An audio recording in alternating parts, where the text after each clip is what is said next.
It is time. Hello, everybody. Welcome back to the Oswald Cup 2022, the final, losers' final matchup. And it's between two teams that I think everyone never really expected to see in the losers bracket, especially one team in particular, that being the reigning champions, the United States. Seed 2 in Poland and Seed 1 in the United States coming out of qualifiers, and a rematch from OWC 2017. These teams have not faced since then. I'm Fiery Rage, joined here by Dada. How's it going, Dada?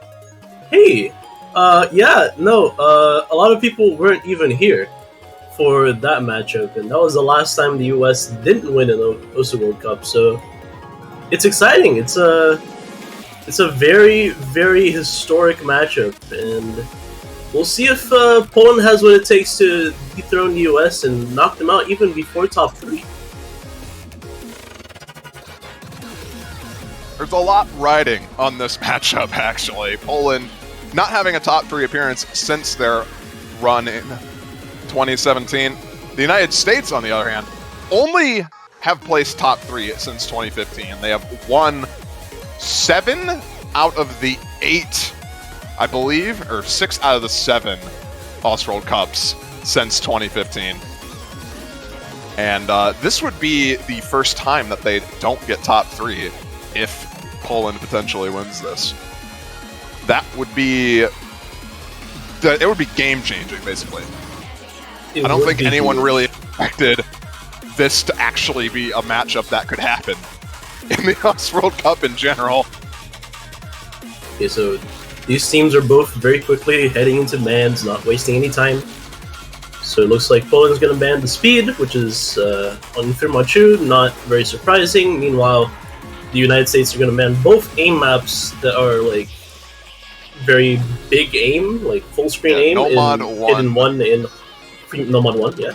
Yeah, Nomad 1, generic aim for the most part, a couple streams here and there. Hidden 1, a bit more awkward, but still very much focused on the aim aspect.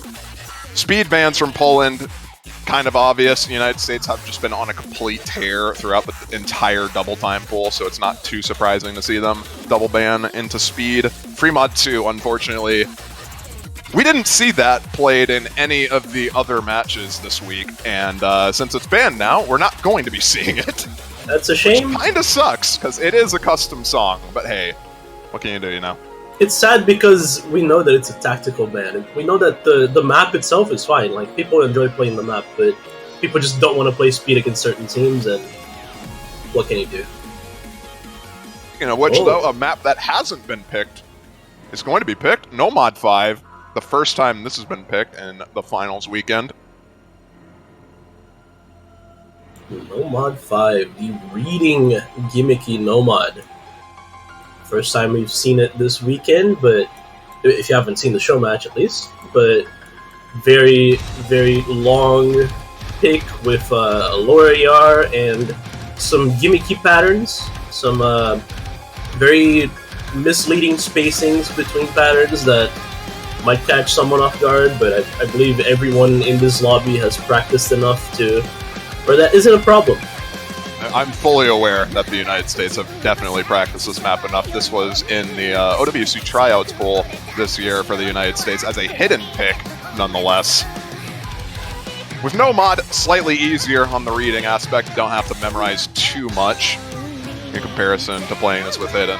So the United States should be more than comfortable on this map. Obviously, Poland also fairly comfortable on this if they're picking into it first. Like I know Poland will know this. Poland knows the US trial pool. It's an open secret. Basically, everyone kind of knows it. But they must think that they have probably Bartek, Mishny, and Malashevsky all very confident on that lower AR. Meanwhile, US will be going with a relatively familiar lineup, and then one of their lesser known players, or maybe lesser experienced players in Bashiman, completing the roster. Yeah, this is Bashi's skill set, so it's not too surprising to see him come in for us. Bashi was quite literally put on the team for the low AR specialty, as well as his precision prowess. It's not surprising to see him in for this at all. Get into the map here. No one tripped up on the first few patterns, so it's safe to say that people did practice this. Good job. Early miss from Bashiman.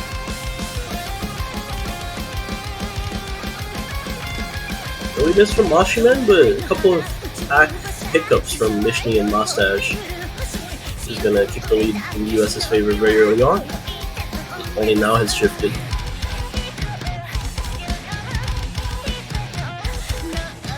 The early miss from Bashi is not going to really affect things too much. 60 combo difference. The accuracy is what's doing most of the favors on the side of the United States for now. We'll shift over to Poland gradually as the map progresses. No other misses so far as we get into the first chorus. There goes Bashi and Taquito on the first chorus pattern right before. No trades from the side of Poland, looking very confident on their first pick here.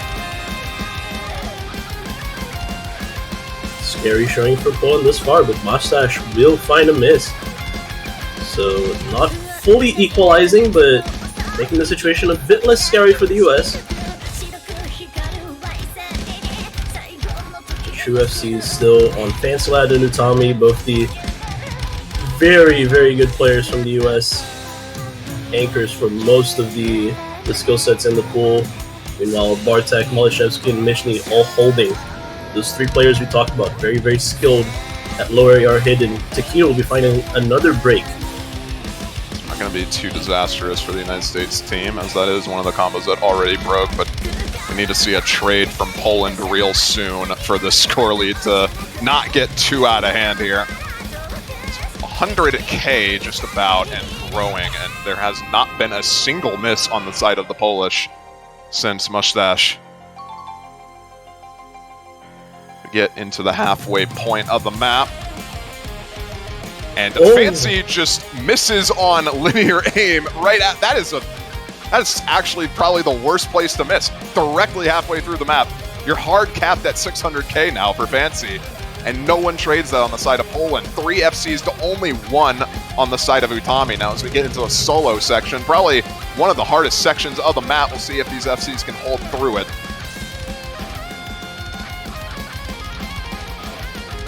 It's one third pattern in particular. See if anyone can hold through it. Malashevsky finds a miss. Bartek and Michny do not, though. And Michny going to be finding a break on the solo there, but it's still 1 FC to 1. Yeah, not going to be a disaster for Poland. 1 FC on the side of Bartek, matching Utami right now. Bashi with a slightly higher combo than Mustache. It's going to be giving a slight lead to the United States, but Bartek breaking just makes that a huge lead now as Utami, the only remaining combo, just going to have to claw this back for the United States team now. As we get into the hardest section. Can Utami hold through this hard section? Everyone except Fancy on the United States team actually holding through that part, and this is it's looking to be a United States point at the very end here, just off these combos from Bashi and Utami at the very end. Still potential for misses at the end here, and Shane misses that could completely destroy everybody, but it doesn't seem like it is going to happen. Break point for the United States. Utami, beast performance alongside Bashi on that map. Well, unfortunate breaks there from Poland. Both Malashevsky and Bartek finding a very, very unfortunate break. Malashevsky only having that 1 miss. Bartek finding a break on possibly the worst spot he could have, knowing the situation. But gotta give credit to the US. Utami with a phenomenal play with that FC. Meanwhile, Bashiman with just essentially a reverse stroke. Also, very, very good play of his own. So it's an early break point here from the US. I imagine DT4 is probably going to be the next pick, either that or DT2 here from the United States. Yeah, DT4, they both played it in both their matches, I believe, and the US had double FCs on Fancy Lad and Utami, I believe. Yep, there it is. Meanwhile, Poland had one 800k score from Malashevsky, and then the rest around 500k, I believe. So the US having their scores to look back on, and comparing their scores, it looks a lot better of a situation for the US to pick GT4 here. Yeah, the United States have been known pretty much throughout the entire tournament as a very strong double-time team. I don't think they've actually lost a DT pick, but I could be wrong on that. They might have lost early stage double-time picks. They have been pretty much consistent at getting very strong scores across all double-time maps. I don't think they've dropped a single score below 3 million on any of these. Team is just ridiculously consistent at these sort of maps. It's a high variance map fight. I think that even if the US has a much better score previously, I think that this is still like somewhat contested. Anyone could pop off and anyone could miss some patterns that will cap their score at like 700, 600k. There's a lot of potential for slider breaks in this map in particular, actually. A lot of slider aim in this map is pretty uncomfortable, all things considered. Tapping, not so much. Couple that with the fact that this is 10.3 and you have a bit of a potential reading gap, not really as pronounced as it might have been a couple of years ago, granted, as pretty much everyone can read 10.3 now. Somehow. It's finals weekend anyway. If they couldn't, they better. Let's see what happens. Ypan coming in for the Polish side, and we have Rectigon and Sawada in the United States side. Pretty short map, not even 2 minutes in length on this one. So early misses in potential parts like this are going to matter quite a bit. Rectigon dropping the second miss, Ypan with a pretty much immediately as the song started miss. Not going to really matter too much. Poland grabs the early combo advantage.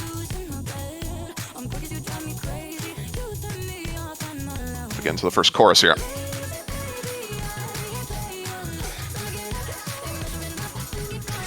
Buddy going strong through the first pass. Bartek finding a miss. So roughly equalize. Everyone else kind of keeping combo, but Rectigon finding another break into Utami. Yeah, Utami and Rectigon trading. Actually, not trading. Rectigon trading Bartek. Utami unanswered break. Bartek is going to continue to miss. Michny misses as well. Combo advantage is pretty much identical now as we get into the last third of the map. We'll see what happens with these high combos. If any of the FCs break at this point, gives the other team a very solid advantage here going into the last quarter of the map. The lead does seem to be shifting over to the US. And there's a slight combo advantage on the side of the US. Sawada and Ypan trade breaks. It is Malashevsky and Fancy holding on to the FCs, but Rectigon with the supporting combo might just barely be enough to get the lead back, and it will be just barely enough. Oh, but Sawada missed it! Break at the end. Oh my god! That break at the end just lost them 10k score and the point, just like that. Ladies and gentlemen, Malashevsky Fancy Lad did not budge on that map, but just some very unfortunate late breaks from Sawada and Rectigon will give the breakpoint right back to Poland. That is the worst way to lose a point. It looked so good for the United States, and then it's just gone. Just like that. Early drama, Fiery.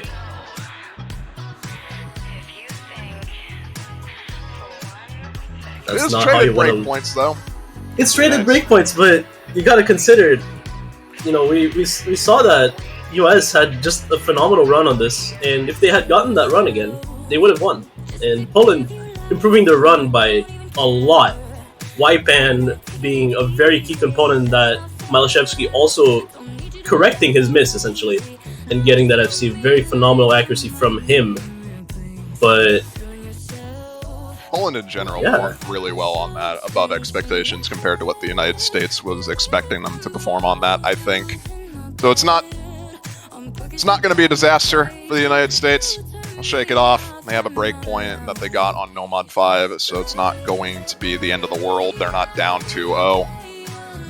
Poland to follow up with the next pick. For the Polish team, you gotta be very happy. You gotta be very happy that you had probably resigned yourself to losing all of the remaining DT picks, and you get that break point, you get one of those DT picks right back. You gotta be very happy with that, and you gotta build on that momentum. Nomad at 3 coming out for Poland. Poland have been looking very strong in general on these Nomads. They've picked into it, I think, every single time against Canada. They picked into all of them except Nomad 5, I believe? Maybe Nomad 2? I'm not too sure if they picked Nomad 2, but they have done very, very Nomad good. 2 wasn't picked either. Yeah, okay. They have done very good on the 3 Nomads that were picked into them versus Canada, however. Malashevsky headlining Nomad 3 and Nomad 4 in particular. See if he can replicate that performance. He's looking on fire tonight. Correct me if I'm wrong, but I don't think we've seen a single FC on this map thus far. We've seen it pretty much every map. Pretty much every match, sorry. This has been in 2 matches, I believe. It was South Korea, Germany, and Poland, Canada. Those are the only 2 matches that have played this so far, and no one has FC'd. Highest score is 670,000 from Malashevsky on this. This map is very hard, so I'm not going to be too surprised if we don't see an FC on this, all things considered. The ending of this map kind of just goes. We've seen Malashevsky FC the ending. I believe he had an unfortunate break with the first guy, but the ending he did FC on that match versus Canada. So let's see if he can correct that miss at the start, or if someone else is going to step up and try and take that crown from him. Some Decaton. Decaton, known for being the mostly Phil generic player on the United States, can definitely play maps like this, though. More than comfortable on this sort of thing. Now it's coming in for Poland. And I think that's going to be it as we get into the third map. The alt-oriented Nomad map.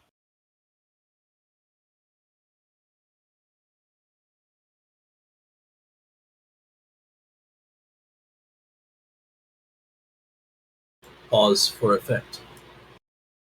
I know, just give it a bit. Nothing really much to say in the beginning here. First couple seconds of this map. Nothing difficult at all. It's when the violin starts kicking in. Any misses you see here are completely based on nerfs. It'd be hard-pressed to find misses here, even with nerves as a factor.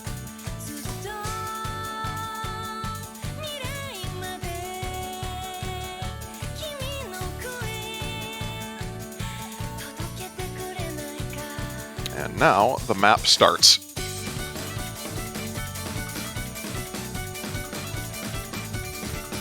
So far, so good for all players right now. Just a slight accuracy advantage on the side of Poland. Everyone holding through that first hard part.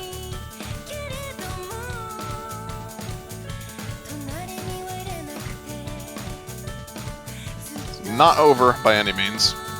Pretty much miss on anything in this map, honestly, except for one of the slow parts in the middle. It's a lengthy map. Even misses right here don't matter that much.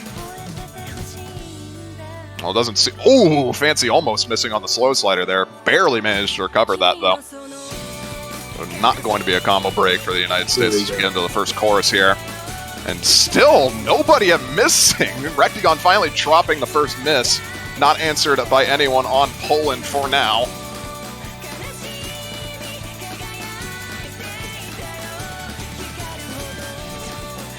Bartek will finally trade in response to that, but Fancy trades as well. And that's a Decatin as well with a miss at the very tail end of the chorus. It's just Utami on the side of the United States up against 3 FCs, Malashevsky, Michny, and Naus holding on strong through the first chorus.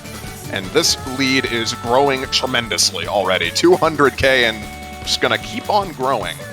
This is the scary part. This is the scary part for a map like this.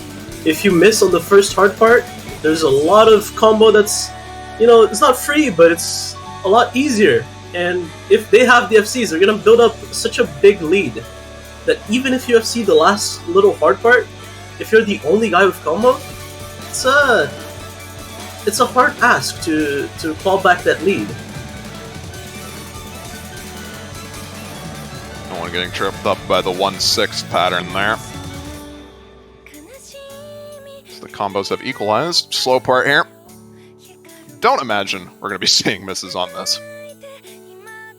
But 300k in the lead for Poland. They're going to have to pretty much entirely collapse on the last half of this map, or last fourth. If even one of them holds through it, it'll probably be enough for them to secure this point. Here we go. It's also assuming that Utami holds. Have to keep that in mind. Michny is the first FC to break. 400k to recover. No one on the side of the United States breaks in response to Michny, so if one of these other FCs on the side of Poland break, this could get very dicey. It's just not seeming like it's gonna happen. Naus and Malashevsky are just determined to get this point. I think they might have just secured it. Rectigon with a miss. Not going to be the end of the world. Malashevsky finally drops a miss at the very end here. Now still holding on to the FC though.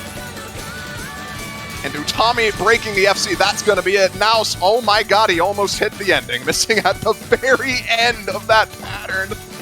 You know, but it's going to be enough.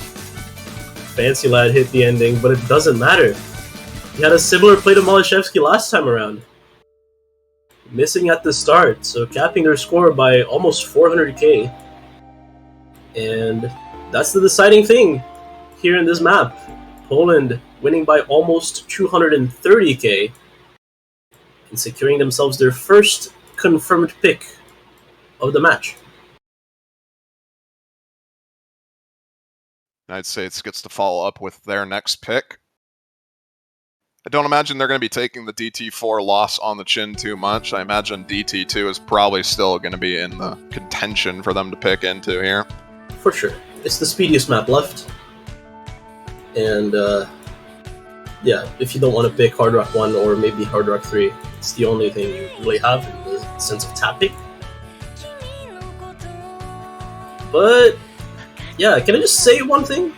Sure. We had last map, we had Malashevsky, obviously, all eyes on him, his alien-like consistency, his just, like, never-before-seen kind of, like, skill level. But Naus stepping up, having, like, the top score for Poland there, and comboing until the very, very end pattern. In the, I believe that was a 500,000 improvement from Naus on that as well. Absolutely phenomenal improvement from him. Ooh. US is going to be deviating from that speed plan. They're going to be going with Reunion instead. I mean, I could see this working out. Utami did FC this in their matchup against Romania. And they didn't get bad scores on this by any means. They did. Poland also played this, and they did beat Poland's average score by 400k. But the rest of the team outside of Utami did not really do necessarily the best on this map. So if Utami doesn't find that FC, this could get very dicey for the United States. It's that sort of map, right? You have a big wall in the map, which is the solo section. To get through that section, you need to be the guy. You need to have that dog in you, essentially. You need to be the guy. We've seen Malashevsky get through that section and miss on aim afterwards, and we've seen Utami FC the map entirely. So I'm assuming that's who we're waiting on to get into the lobby, but yeah, Utami is going to be the last player. Rosters are the same for both teams. Malashevsky, Mustache, Rafis, and Michny in. Same team that got 2.07 million. And Utami, Bashi, Rectagon, Decatan, same team that got almost 2.5 million. See if they can replicate or improve those scores. We're saying hello to Rafis here. It's his first map in the match here. Not playing DT4. I believe he might have played DT4 last time, but I'm not sure. But this time around he did not. So, hi Rafis, welcome to OWC. It's probably been the most experienced player in Poland outside of Wobblewolf, who's not playing this year for a couple reasons. He's an old man. Let the man retire in peace.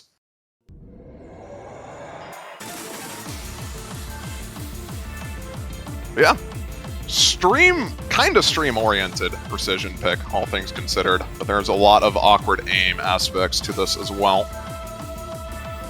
Pretty much, you can miss on pretty much anything throughout this entire map. There's not really an easy part of the map where you can consistently build up a high combo on. Absolutely. We've seen a lot of people miss on aim at the start, and then we've seen those chain misses at the solo. Meanwhile, Michny, we find a couple of them early on. Everybody on the US holding strong still, so 4-6 to 3 very early on. Bashiman will trade that break, however. A little aim-oriented section here. Bashi going to be struggling to find some aim consistency throughout this part. Going to be giving the advantage to Poland for now, but still 2/3 of the map remaining. Everyone hitting that little space stream and the square there. Michny and Rafis, never mind, not hitting the square. That's going to be combo advantage right on back to the United States. Rectagon does trade it. 2 FCs to 2. Still a very, very slight combo advantage for the United States. And just like that, gone. Decatan with a miss on the jump section. Going to be giving 2 FCs now. It's just the one on Utami. And this was what I was kind of afraid of with the side of the United States. If you don't have necessarily the consistency outside of Utami on this map, this could get very dicey. Mustache does drop one of the FCs, so it's just Malashevsky now on the side of Poland. Rafis with a recovered nice combo. But we're not even to the solo section yet. And Malashevsky misses on aim again for the second time. And Utami misses on... What is happening? Guys, hit the circles, please. Rafis now the highest combo in the lobby, but there is a slight combo advantage on the side of the United States. Decatan with a drop. Mustache trades it. It's going to be going back and forth as no one else missing right now. Michny going to be dropping next. Rectagon and Bashi both dropping. The only combo now is Utami. Rafis is going in. Look at this man go. The grandpa of the Polish team is just going in right now. He is having his standout performance right now. The lead is shrinking though. Okay, it's not shrinking. But just momentarily, and Utami will find a break as well, so Rafis' combo! Rafis' combo will bring it over to Poland, it looks like, as the map is coming to a close. Oh, wait, there is a combo advantage at the very end here for the United States. Decatan does drop that. I don't know if that's going to be enough. If Deca held, that could have been a bit dicey, but I think with that miss, it's barely going to be enough. And Poland now 3-1 break point for them. 50k, essentially, 60k for Poland, and it was all decided by that late combo from Rafis, top scoring for his team. We talked about the grandpa, the most experienced Polish player in this iteration, and he delivers.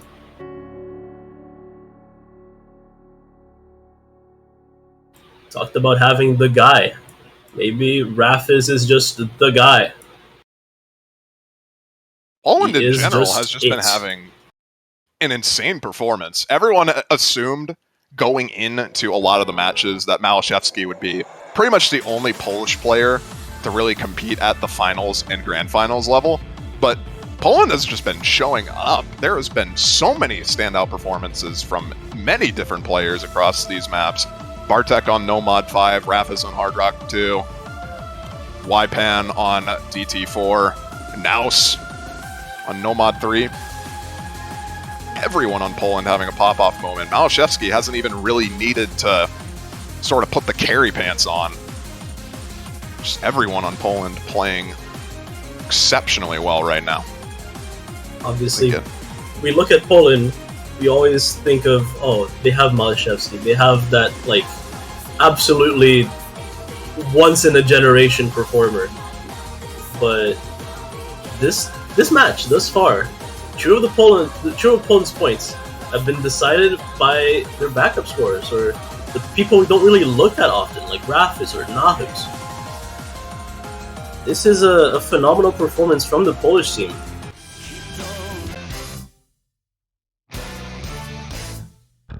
As we lament not having Dio on this cast. Dio's favorite song. This is what he's named after all. Fighting Gold from everyone's favorite anime series, JoJo. Everyone knows this song. I'm a little surprised Poland is picking this. I'm not too surprised because the US, they played this against Romania, I believe, right? And they didn't have particularly good scores, especially on their Nomads. This is a map that you're kind of expecting an FC on Nomads. And their Nomads, they had one slider break play from Fancy Lad and then like 500k from Utami.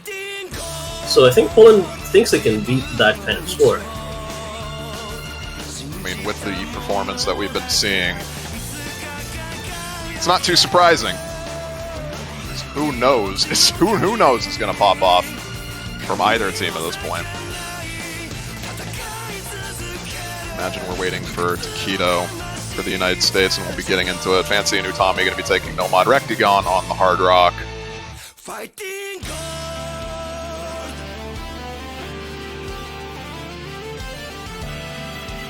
There's Takedo. Takedo going to be on the hidden. I imagine Malashevsky taking the Nomad on this. Not too sure who goes for mods, though. Bartek may be on the hidden. On Poland, it's probably Bartek on the hidden, Mustache on the Hard Rock. I'd imagine so, yeah. Naus after the Nomad 3 performance, I imagine, would just want to stick to... Okay, never mind. Not... Okay. Ooh. Okay. Mustache and Naus on the Nomad. Hard Rock, Malashevsky. Bartek will be taking hidden. See how that plays out. Yeah, usually you'd want to put your most consistent player on Nomad. That's what the United States did with Utami, but Malashevsky... I mean, this guy can kind of just do anything. He's been hidden hard rocking the free mods since semis. And still getting very good scores, nonetheless, so... Who knows, maybe hard rock is literally just Nomad, but slightly smaller circles for him. Doesn't make that much of a difference. Who knows?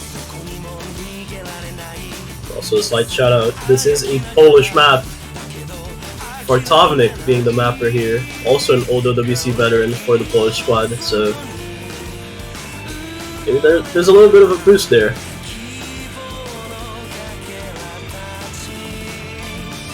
Oh, we'll see what happens. No breaks yet in the first fourth of the map. Haven't gotten to the courses, granted. But only Bartek missing on the aim. So get into the first course here. These early misses not going to be disastrous. This is a 4-minute long song, so early misses like what Bartek is having, not going to be the end of the world. The United States have plenty of time to trade that out at their leisure. For now, the United States looking very confident on this map, though. Takedo will be trading the 2 hiddens, the only breaks so far. I'm a little surprised that Takedo missed on aim. Hidden has a very hard time on this on those accelerating streams. but this unfortunate break after getting through them from Taquito. It's a slight combo advantage. It's Poland. Not going to matter too much, though. Next miss is what's going to be potentially map-changing. So we're getting into the part where if you miss, you are pretty much hard capped now at 600k. This would be the worst possible place to miss. Poland is going to be slowly clawing back the lead, though, just off that slight combo lead from Bartek, 200 combo over Taquito.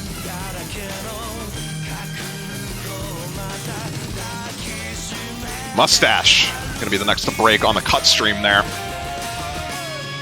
Not answered by anyone on the side of the United States, which gives them a solid combo advantage going into the second chorus here. Still a third of the map remaining. Utami and Malashevsky trade breaks. Bartek and, oh my god, everyone just died. Everyone on Poland just died, Fiery. It is only Fancy Lad with the combo now. No one else in the lobby has combo, for the record. And just like that combo's gone. Yeah, goodbye. The United States does have about 150k points worth of wiggle room here. Still a fourth of the map remaining if the United States ends up collapsing in the last part here. And Poland stays strong. This could get very dicey. As it stands right now, pretty much equalized combos. It's going to be requiring misses from the United States side here. Malashevsky not going to be helping with a miss of his own there. And no one on the side of the United States answering in response to that miss. Utami finally finding one, but Malashevsky shortly after finding his own, and it's just like that going to be another break point this time for the United States, 3-2. I think neither team really knows what to pick. Looking at just the state of this match, only one not break point has been picked so far. So I don't know. Both teams kind of feeling each other out and not very well. Another S rank from Fancy on this map. Not having the greatest of times, but it's not going to matter. It's enough to secure them the point regardless. Very solid team performance from the United States on that map overall. Now getting into the United States' next pick. DT2 is still open. There's DT2. Just like that, DT2 is now no longer open. This is probably the only remaining pick for the United States that I think would be very obvious. Going with the Hard Rock 2 early on. Somewhat surprising. This, on the other hand, not surprising in the slightest. Feels like they're playing around a ghost rule that doesn't exist, where you can't double pick. But you can. And we've seen plenty of teams even triple pick. So Either that or they just wanted to get Hard Rock 2 out of the way. I know the United States' plan for a couple of OWCs was to get those precision picks out of the way early on, just so they don't have to worry about the nerves later on.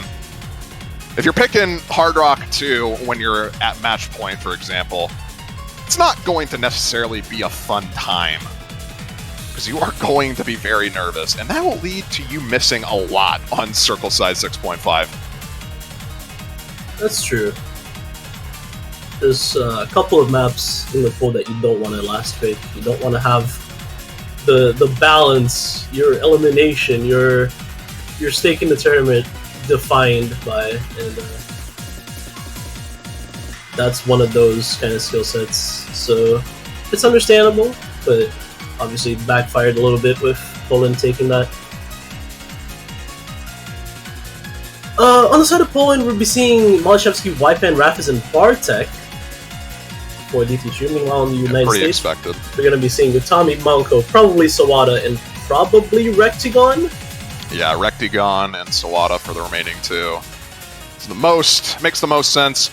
This is your general speed roster for the United States. They have absolutely dominated these DT2s with this roster.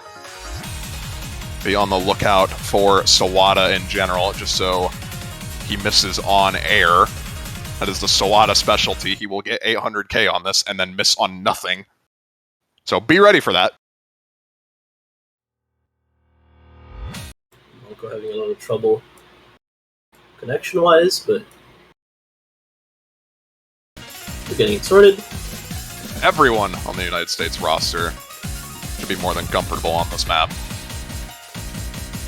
Sawada and Waipan with the early breaks. Apparently Malashevsky as well. Recticon as well. I think all those were slider breaks too, so it wasn't even necessarily just struggling to get into the map. It was just unlucky slider breaks. It's not going to be a big deal, granted, as we get into the longer first sections of the map.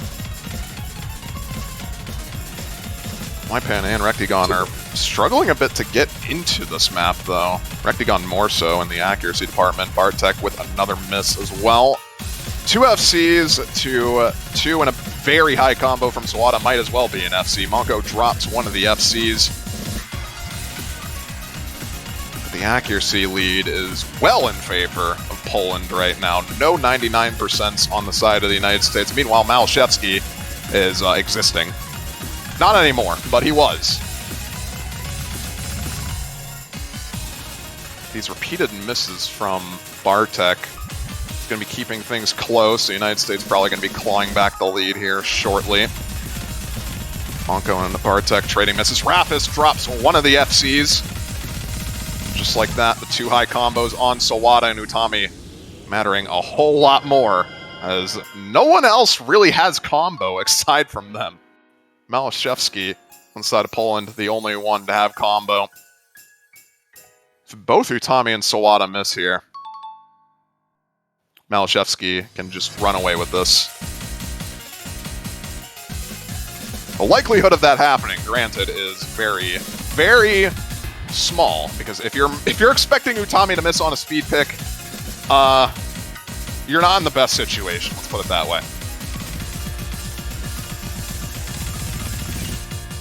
Maybe they'll find a couple more breaks, but the lead from the US is only growing and the map is only getting shorter and shorter, essentially, as it progresses. So 200k, 200k points of difference. Sawada and Utami are just holding on, not giving Poland any leverage here, wanting to secure their own pick. Malashevsky with a miss is going to seal it. And Sawada and Utami. Utami with the FC, Sawada with the very early slider break, pretty much at the very beginning of the map. Going to be giving the United States their 3rd point, tied game. First confirmed pick from the US here. So finally they picked correctly. And it's all tied up. 2 break points to each side. 1 confirmed pick to each side. 3-3. Poland has the pick, and if I had to guess, they'll probably either go for maybe Hidden Jew, or maybe something like, say, Fremod 3. I don't necessarily think picking Hidden is a good idea for Poland at this stage. I think Nomad 4 actually would probably be a very good pick for Poland, all things considered. Malashevsky just doesn't miss on those types of maps, and I think Poland has the supporting roster to really make a very good team score on that map. There is a problem with Nomad 4, and I'm sure that every time it's been picked, it's either been talked about or observed, which is there's a certain pattern that makes it extremely costly to miss on, and it's very easy to do so. It's just a slider stream. It goes straight into a very big gap into a stream on the a space stream that's essentially it's a slider stream into a cut stream, but it's a very weird flow, and we've seen a 7-way break on that even. Yeah, well, it's not going to be Nomad 4. It will be Hidden. Hidden 3. We have not seen either of these teams play this map yet. This has only been played in South Korea versus Germany. This is going to be the first time that these teams are going to be playing it. A lot of flow aim on this map in particular. A very streamy map, very... As we said, we talked about cut streams. Well, this map is essentially a lot of cut streams. Over and over and over again.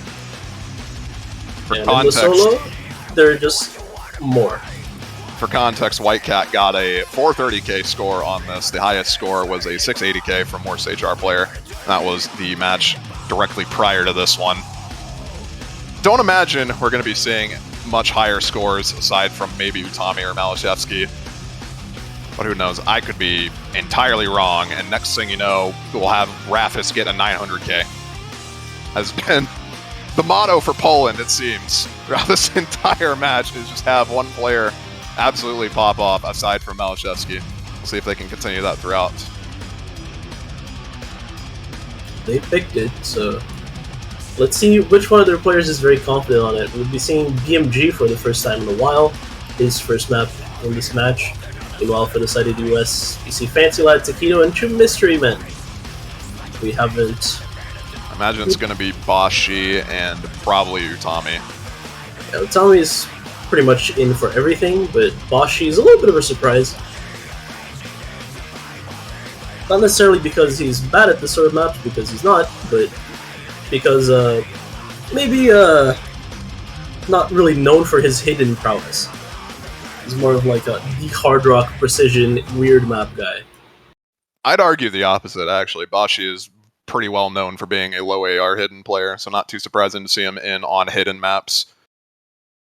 He is obviously also a precision player, but he is more than capable of playing hidden maps as a whole.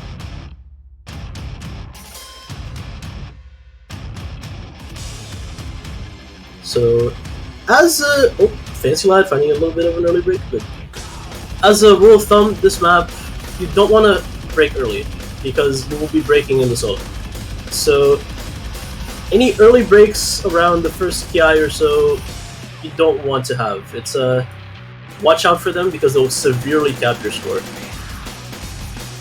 BMG are going to be flying first, I guess, real miss. Fancy with a miss, 30 combo in, not going to really do that much on a 4-minute long Mac. Bartek with slider break. Taquito to follow up with his own slider break. Very unlucky breaks coming out for both teams right now, actually. We'll be relatively equalized for now, fourth of the way through the map. Very slight combo advantage to the United States early on here. Don't imagine that's going to be the case for long. We get into the harder parts of the map.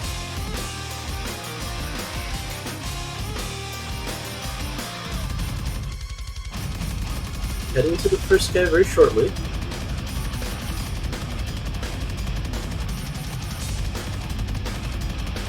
Everybody holding through this relatively quieter section.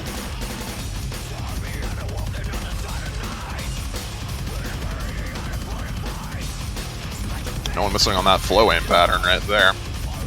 Missing on the site recheck hurdles. There we go, first guy. See if anybody misses on this slightly trickier section. Utami will find the break. That's actually massive. BMG is going to trade it, but he was already one of the people that broke early on. Naus is going to trade the break from Utami. That's going to matter a lot more as the United States still hold on to their lead. Bashi remaining with the only FF. By the way. Yeah. Don't forget that. Taquito with another miss. Combo advantage in favor of the United States temporarily if Taquito continues to find breaks. Not going to be for long. Bashi and Fancy with basically FCs up against Malashevsky with an FC and Bartek on an 800 combo. But BMG and Naus are starting to recover as we get into the solo section here. There goes Bashi, man. There goes Fancy Lad. Just like that, Malashevsky, the only remaining combo, and this lead is going to go over to Poland. He needs to hold through the solo, though, and this is a very tricky section. And he breaks! He's going to break, but everyone aside from Utami has also broken. So if Utami needs to hold this combo throughout the last third of the map here, this lead is microscopic. 20k and it's pretty much only hinging on the side of Utami right now on a 600 combo. He's going to see that. He's going to know precisely what is necessary for him to do here. He needs to put on the carry pants. There's still a chain missable section at the end. It's not over by any means. This is so scary. No one really missing on this part outside of Nous in the very beginning. It's 50k score difference as we get into the last chain missable part. Bashi finds a very big break, but it's going to need a bit more than that. Fancy Lad drops. Nous trades it. 30k points of difference. BMG trades. Bashi and everyone is missing at this last part except for the people that need to. Takedo and Utami holding on strong, and I think that's just going to be just about enough. Break point for the United States, 4-3. Break point for the United States. Once again, we're resuming the pick for your opponent kind of metagame we have developed in this match, but extremely close. Malashevsky, he had the combo, he had it all, but just an unfortunate miss in the solo means that, just like that, his small lead for his team evaporated very quickly with Tommy holding through. So it's rough. Immediate tapping pick from the United States. The only really remaining tapping pick in the pool, Nomad 2. Mapped by everyone's favorite Freedom Dive mapper, Nakagawa Kanon. You might know him as Rabbit House in the FA listing, the featured artist listing. I also know him as DKSSLQJ. Yeah, there we go. Why do you have that memorized? I don't. I have to remember what it is every time. I guess that means that I memorized it. That means you memorized it. I don't know why you're acting like you didn't. Oops. But nonetheless, Nomad 2, everyone knows Nomad 2 in tournaments. Stream-oriented map, 212 BPM on this one. So slight speed cap if you're not too comfortable with 212 BPM. United States having more than enough players capable of playing it, so I imagine Rectagon, Decatin, Monko, and Utami are going to be the final roster for them. Rafis, Malashevsky, Mustache, and Wypan on the side of Poland to counteract this, see if they can get the breakpoint back. Obviously, the United States has a lot of phenomenal Nomachi players. Utami, Rectagon, even Decatin, Monko also not to be underestimated in mistapping. Poland, they ignored this against Canada, so I'm not sure they're feeling too confident on it, but you also have to consider the fact that Canada has probably one of the strongest Nomad 2 teams that, when they were in the tournament, at the very least, they had one of the strongest Nomad 2 teams. So it's not too surprising to see Poland not pick into it. But, Rafis, Malashevsky, Mustache. I'm not sure about Wypan because he's sort of like a revelation for this OWC, but if he's in, he's probably fine with it as well. But this is a very taxing stamina map. So we'll really see who's maybe not in their element at the end of the map, where people will be getting lots of hundreds, lots of 50s. And we'll see. Mustache for a couple of early hundreds, but no misses thus far. Act advantage early on to the United States. This is one of the maps where a solo carry performance can be very vital. We saw that with Karcher FCing this map against Germany, giving them the much-needed win on this map. He karched all over. Yeah, he karched all over Germany. We might be seeing the same here. For now, no one missing in the early stages of the map. Everyone feeling pretty confident. Just that early act drop from Mustache, and even then, counteracted by Monko's act drop early on. SS's from Rafis and Decatin in the early stages. There goes Rafis's SS. I'm sorry for mentioning it. Fire, it's hard to miss this map. On this map. But when you miss a lot. That goes for any stream map, really. Like, if you miss once, you just kind of die from note lock, especially on these space streams. Yeah, but I'd argue that on maps, like normal stream maps, there's a lot more spacing, so it's easier to miss. On this map, it's pretty hard to miss, but once you miss, you'll feel it. Well, so far, no one really feeling the misses as we get into the longer stream here. No one seeming to really have any struggles with it. Not even really any act drops from either team on that long stream. It's going to be still slightly favored to Poland, but just barely. We need to see some misses real soon. How is everyone FCing up to this point? This is kind of ridiculous, actually. Rapus finally going to be the first miss, not answered by anyone on the side of the United States. Waipan to follow suit. The United States looking very dominant in this. 99% across the board for them. FC's intact. That could easily change at a moment's notice, though. Still half of the map remaining. As long as there's 1 or 2 FCs for Poland, it's still very doable for them, as Malko will be the first to drop for the United States. We need a couple more, though. Yeah, we'll need to see another break, probably coming either from Rectigon or Decadent. I don't imagine we're going to be seeing Utami miss on a Nomad 2, and that would be revolutionary if that happened. Mustache drops the other FC. It's just Malashevsky, and Utami does drop the FC. 2 FCs to 1, and a high combo on Waipan. Decadent drops as well. This is getting a bit dicey now for the United States. 200k points of lead, and Rectigon misses immediately after a slow slider. Malashevsky, the only combo remaining. He needs to FC this map, and if he does, never mind. He broke on the bus slider. Is that real? I think that was unfortunately real.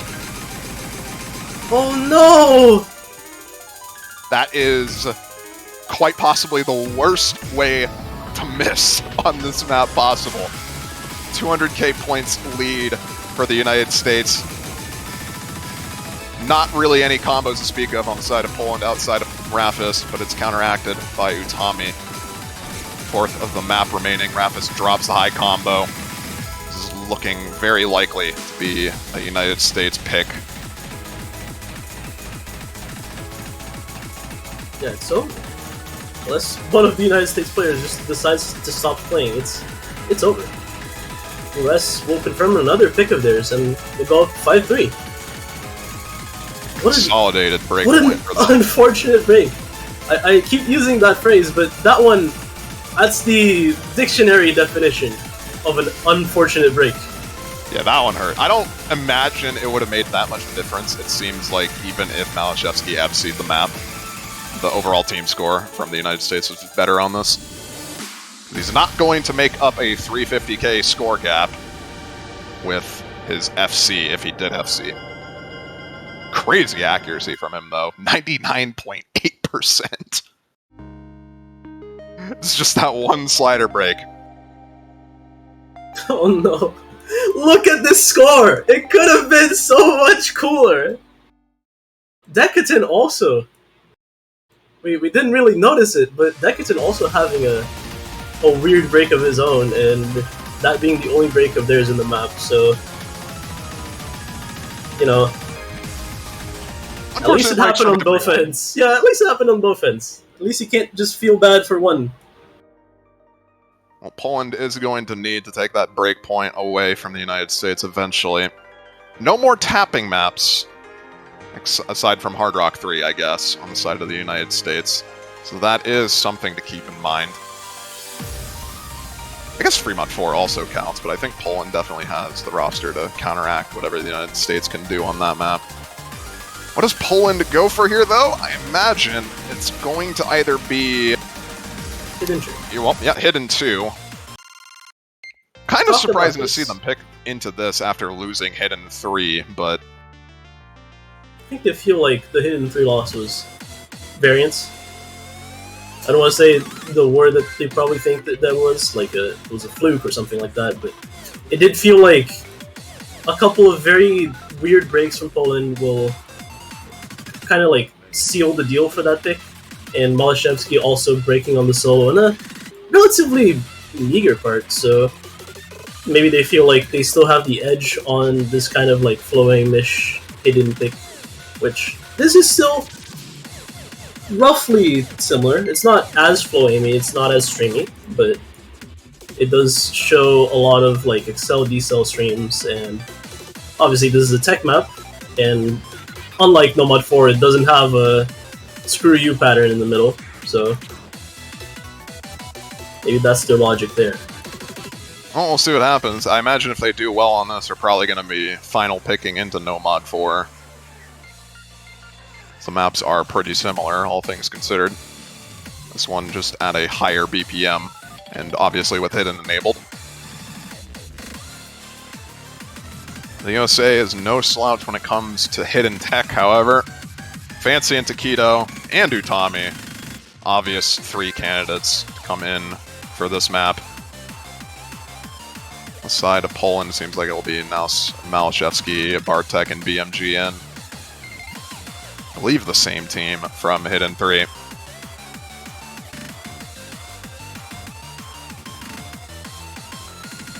Just waiting on Fancy to get into the lobby. I imagine, yep, there he is.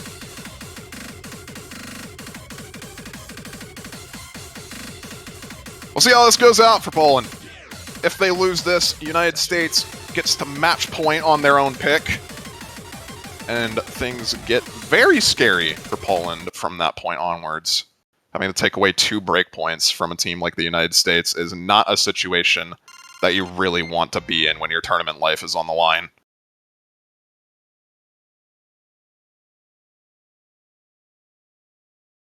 Well, it's obviously your last pick if the US does get this breakpoint, so you gotta make it count. It is a relatively shorter map than what we saw from Hidden 3 and what we saw from a couple of other maps as well. But every break does count. Boshiman and Bartek trading very early on. Still plenty of opportunity for people to miss. Fancy finds the next one. This map doesn't really ever let up. You can just pretty much miss on everything in this map. Bashi and Bartek are going to be the prime examples of that. Taquito as well, finding a slider break. 2 FCs. Actually, no, 1 FC on the side of the United States now, up against 3. Just Utami holding on for the United States. Third of the map gone. They're going to be seeing that at the break. 200k score gap already in the favor of Poland, looking very confident on this. It's just Bartek, the only one really struggling on this. Everyone else having a field day with this map. BMG is going to be dropping one of the 3 FCs. Not going to be a disaster. Utami still holding on to the FC. As we get into the last section of the map here. As long as Poland keeps one of these FCs alive, this will be fine for them. 4th of the map to go. It's actually going to be getting... seems to be shifting over, yeah. Yeah, it's actually getting very close here at the end. I'm not too sure if that's going to be enough. So it is still a 100k score gap. Bashi with a trade as well. Not going to be helping things much in that way, but it might be enough. Oh, okay, no, it is enough. Utami, the only combo remaining at the very end, and just like that, score gap just immediately shifts at the end, and United States is now up 6-3. Oh no! Oh no! Everyone in Poland broke! Every single combo, every FC! Meanwhile, Utami and Taquito held strong! Well, we were talking about ways for the United States to lose a pick. How about Poland losing that at the last 2 seconds?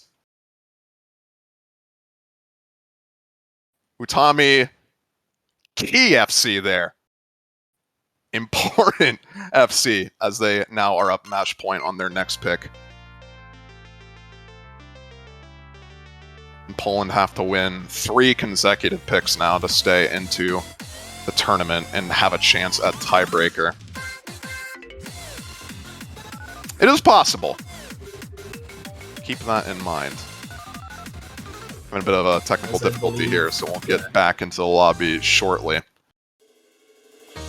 Seems like it is going to be free mod 4 on the side of the United States.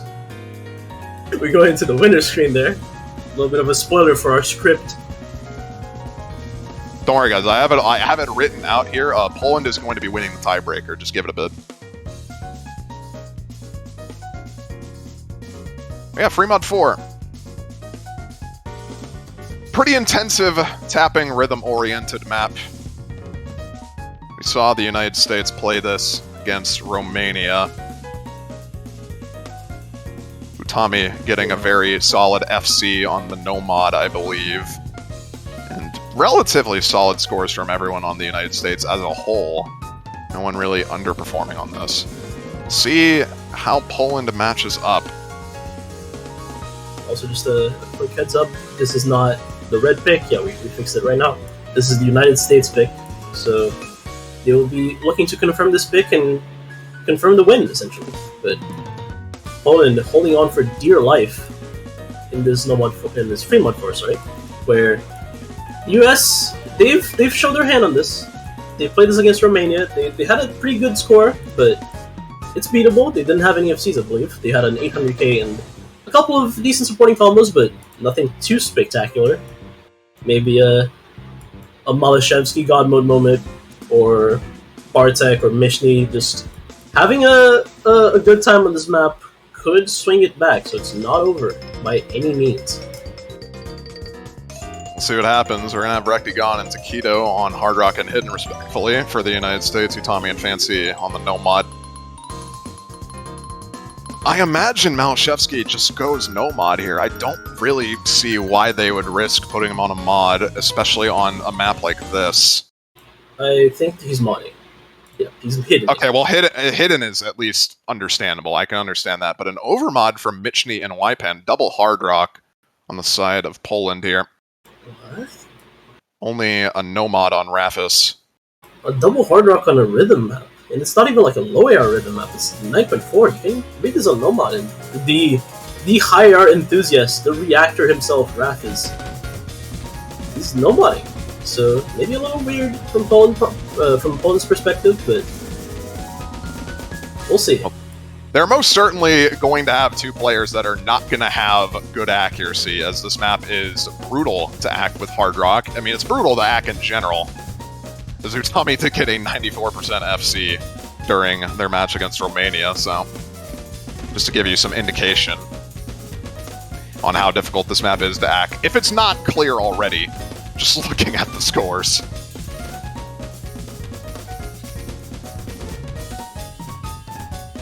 There is that slight mod advantage for Poland. Not going to be mattering at the moment, as accuracy is king in the early stages of this map.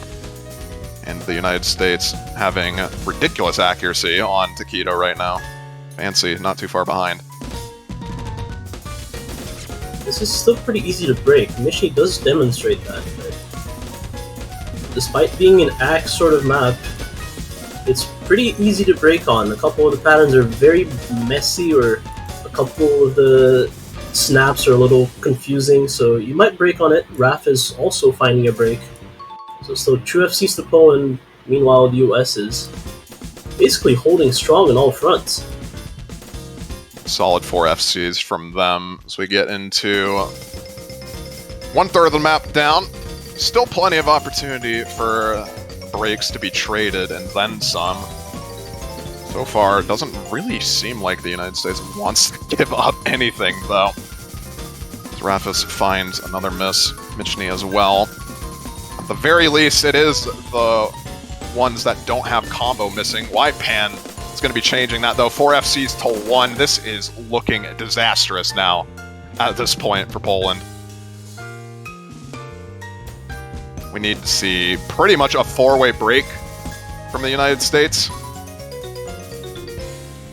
And it needs to happen very soon. The score lead is already 400k, and it's just going to continue to grow. I hate to say it. Never mind, I'm not going to say it. Rexigon did break. It's going to need a lot more than that. We're going to need to see Fancy and Taquito as well breaking. And it's still 500,000 points lead. I think even with the breaks, Malashevsky can't do this by himself, and there's just no combo on the side of Poland outside of Malashevsky. even if the 3 FCs break right now, I don't think this is possible for Poland anymore. And this lead is just going to continue to grow with these FCs still on the board for the United States. I think this is where Poland's run ends in the US World Cup. We're going to see a 3-way coming from the US in the last pick of this match. This would be the confidence booster that the United States needs to really go into the Grand Finals weekend. Have a 3-way FC on a map like this. Like, sure, why not? That's the classic United States everyone knows and loves. Takedo's going to be finding a slider break, but it doesn't matter. 800k on hidden on this map is ridiculous, and Malashevsky is going to be also managing, I think, to close out the FC, but it just doesn't matter. 2 Nomad FCs to the side of the United States. Going to be securing them the top 3 slot and keeping the train rolling. Poland getting 4th place, knocked out of the tournament. And we'll be seeing the United States face off against Germany now. The Grand Finals for the previous 2 years is now the Losers Grand Finals. Fiery, you're either seeing S ranks or B ranks here. What's your thoughts on that? That sounds like this map. Yep. And unfortunately, Poland has more B ranks than S ranks. The US has the exact opposite. It's a shame, I think in this last match, Poland broke the narrative a little bit that it's Malashevsky plus 7. No. The whole Polish team deserves a round of applause. They really stepped up when they needed to, and unfortunate that they did have to go against the US in what's essentially a bracket anomaly, where they lost against South Korea for the first time in 6 years, essentially, to go out of the winner's bracket. So it's a shame. The Polish team deserves a round of applause. They can be proud of what they've accomplished, but the US will be moving on to the top 3. That's going to do it for the finals weekend. Still have one more thing remaining. Let's look at the brackets real quick. As mentioned, the United States versus Germany. Now, instead of the Grand Finals, it's going to be the Losers Grand Finals. South Korea waiting up there patiently to see who wins that match and then face off against them. Just saying, guys. There's no bracket reset on Losers Grand Finals. You're going to be seeing one best of 13 with Germany and the US on opposing ends, and that's going to decide their fate in the tournament. They don't get another go at this. That's it. That match will be so hype. Look forward to that next weekend. Meanwhile, South Korea will be waiting in the winner's bracket and just licking their chops, essentially. Where if you wanna support the remaining teams in the tournament, make sure to buy banners. There is still a week of the tournament remaining. If you buy banners, it goes, I believe, to the prize pool of the US World Cup, and you get to show your support on your profile. You get to show your support on your profile, and also you can head over to the Open Collective, where you can support the prize pool directly with donations, and that will go 100% to the prize pool of the tournament, to be divided 48% to the winner, 32% to second place, and 20% to third place. So, without further ado, we will be leaving you for the next 15 minutes while we ready up the showcase. And make sure to stick around, because this showcase and this pool has some special sauce. I've been Dada, this has been Fiery Age, and essentially, it's been a pleasure. Fiery, thank you for casting with me. Thank you for coming here as well, Dada. I'll see you guys in about probably a couple minutes, maybe an hour. And we'll get you guys ready for the Grand Finals Map Pool Showcase, the final Map Pool Showcase. And of course, the special tiebreaker that comes with it. We'll see you guys then.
approaching from the sky. Radio contact has been attempted but cannot be established. Instructions are to prepare for an attack by an unknown enemy.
far as the eye can see. A plague on the surface, a disgusting swarm in the skies.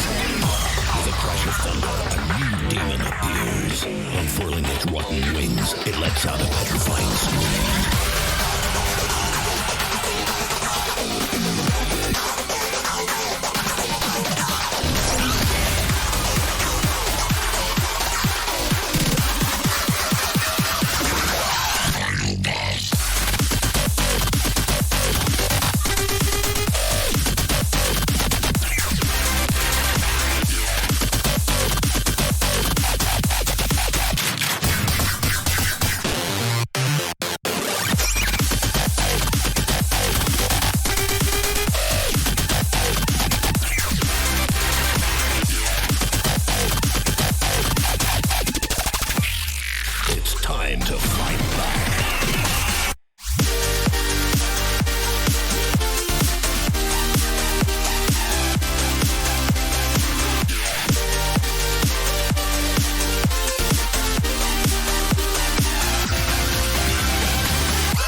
Welcome back, everybody. We've had a short break, but it's time for the Grand Finals Map Pool Showcase. One last map pool to go.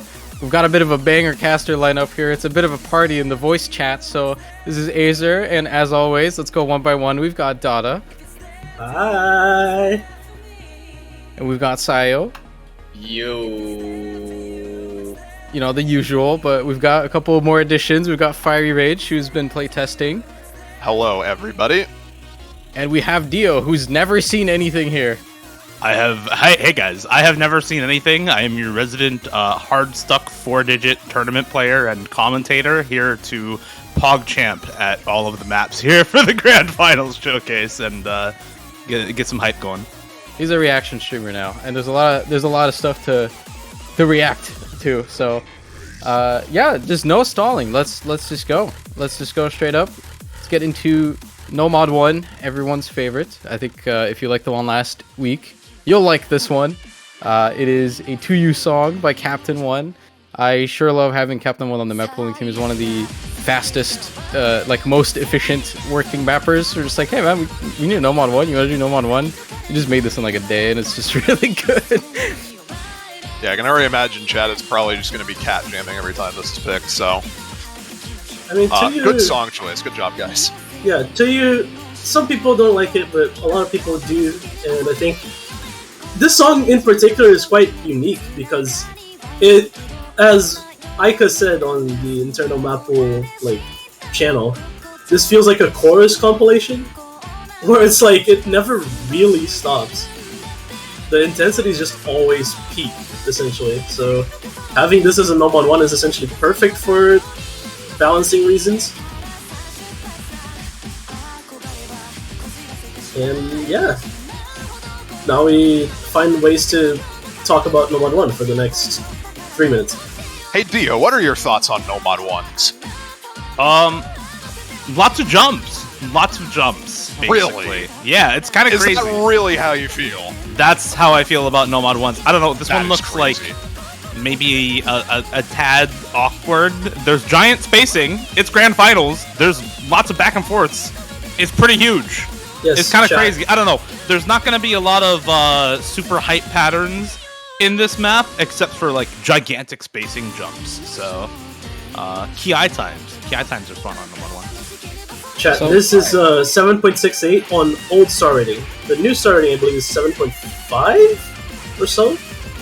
Don't have all of them updated on where we used to track all of that, but I also believe the Grand Finals pool as a whole is the same or lower star rating than Finals, actually, which just makes no sense. We have a couple maps to blame for that.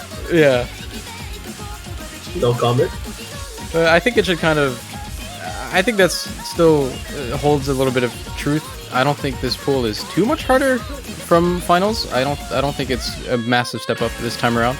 There are definitely a couple of maps that I can point to that are way harder, and I think a lot of people are going to notice that. But, yeah, in general, the difficulty has mostly remained the same. There's a couple of maps that are way harder, though, and you will definitely notice them as they come out. I think This the main difference I can point out is Finals had a lot of maps that people would consider to be a lot easier, and this pool has none. Everything's hard. Yeah, everything we made sure to, because sometimes you can't be really sure if something's too easy or too hard.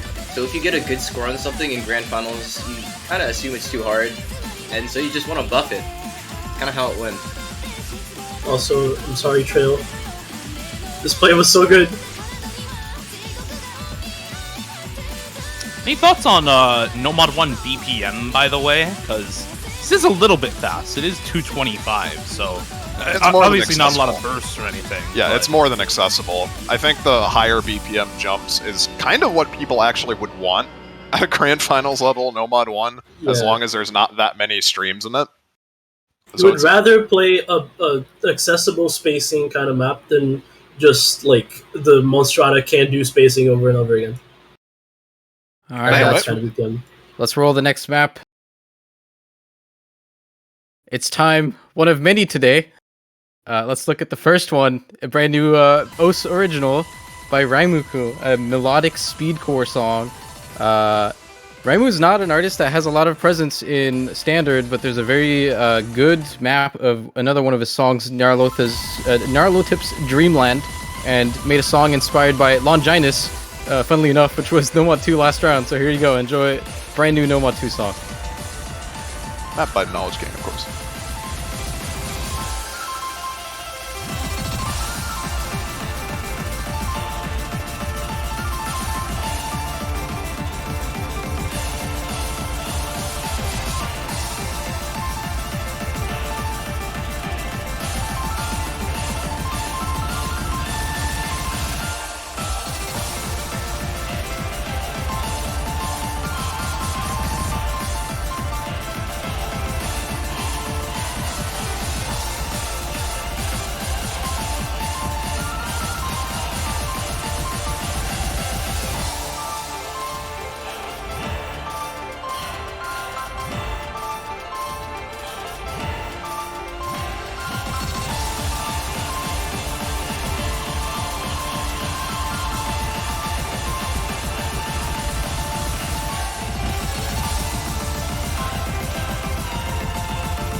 Mapped by Knowledge King, of course, your standard no mod 2 mapper at this stage. Hey, is there anything else to say about this map? It's really hard. I'm sure everyone looked Really? at I that. couldn't tell. We had to nerf this one a couple of times. I think he said it in chat. This is almost 8 stars in the new star rating. It's like 7.89. I think it's absurd. Have fun. Yeah, you guys, players who play Nomad 2s, you guys are absolutely going to love this map. I stand by that. Yes, it's like the map you saw last week, BPM-wise, except this time it has a lot more spacing. All right, let's move on to the Nomad alt pick. There's Let's a take a lot look of at things. let's take a look at a Raijodo song. This is a really weird one. I still don't know how people are gonna are gonna enjoy this one. This map is entire so song hard. is in 5/4 time signature, which isn't too weird to play, but conceptually it's a little bit weird. This map is so brutal, and you're gonna pretty much see that as soon as the vocals kick in. This so far isn't really that hard. I believe a lot of people can combo through this, but the patterns start getting really brutal right around here. Yeah, that happens throughout pretty much most of the entire beginning and ending. These types of patterns. They are very, very hard. There is a reason that the score that I got is Yeah, this is a really good 400K. score, but Yeah, This is a good score on this map. You ever played a Raijudo alt map where like it's a hard alt map, but there's a lot of like janky, weird aim sections in the middle of alt patterns, and that's what this is. Like, a lot of alt maps just go for like turbo spacing or like very, very awkward kind of like micro movement. This one, it just hits you with, oh no, let me put an aim pattern in the middle of this. Have fun. This is just the finals Nomad 3, but with 300 BPM jumps in the middle of the other patterns. Like, straight up, this is just the last map, but there's now 300 BPM jumps. Enjoy. This feels like a more you guys might call me crazy, but this is like a more dense Lazy Baby from last round. I can sort of see that, but the jumps are a little different. These jumps are more anti-jump, anti-flow. at least this one isn't 10.3. Oh yeah, Yeah, true. this isn't tempo. Yeah, this is dense. So Also, one of the shorter alt maps we've had, I think, if not the shortest. I think that's been one of the picks we usually have a pretty long song for. Oh yeah, no. watch out for these patterns, by the way. These are hard, yeah. Oh. Wait, how did you just hit like the entirety of the middle and miss on everything you're supposed to be hitting? I think low-key that's the Something, hardest I part of the map. Those patterns there. Those wiggles? Yeah. Oh Yeah. no. Nah. I would not say they're the hardest part of the map, but they can trip you up. I just never hit those. Yeah, Raijado really pulled out all the stops for this one. Of course. Phenomenal map from him. Just to make it more like the finals No Mod 3, there's an ending. We need to have our funny endings listed. It's such a fun time. I hope you guys have a lot of fun playing this map. All right, another staple for the next pick here. But this time around, it's on a bit of a special song. Again, a brand new OS original. This time, another artist we're not too familiar with in the standard world. It's DJ Rice, who's very, very multifaceted, able to do so many different genres. They chose to do 200 step as a music genre for this one. So here is the peak slider aim map that we've got by Halgo, of course. Here we go.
This is a absolutely, I guess, beautiful map from Halgo. Spent a lot of time getting this right, and this kind of brings me back to his. A lot of his mapping is on lower BPMs, right? Like 180, 175. This is a 200 BPM Halgo map, so you're getting Halgo patterns at 200 BPM. So, yeah, it is a lot of fun to play, and this needed a lot of nerfs when it first got implemented into the map pool, but we're here now. We have a 686k score. It's a good play, and it's a good map. Yeah, That's no, good probably luck. Good luck. I think one of the hardest maps to score in the whole pool. This is You can definitely going miss to be on the hardest map in anything. the pool. But yeah, on to No Mod 5, which, hey, because Azer. this song wasn't weird enough. Let's have everybody's favorite. We've got a 2L custom here as the grand finals gimmick pick, originally intended as a rhythm pick. This one doesn't actually have that much tapping rhythm complexity, so we tried something weird with this. Here's an extremely unique Ryusei Aika map on a 2L song with vocals of all things. Here we go.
joke's on you. It's a speed map at the end.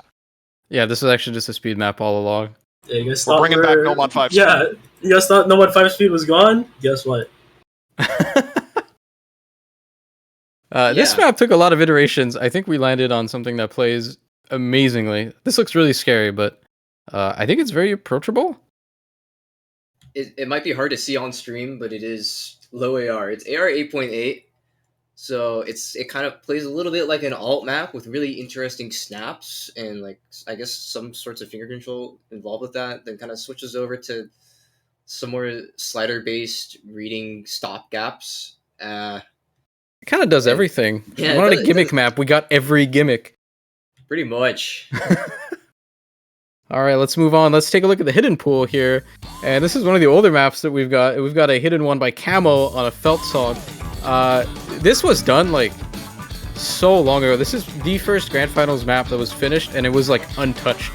It was just absolutely perfect from the very, very beginning. Shoutouts to Camo for doing such a fantastic job with this map. And you've got a little bit of an aim strain pick here. Like, I can't play this without my aim hand hurting after one play.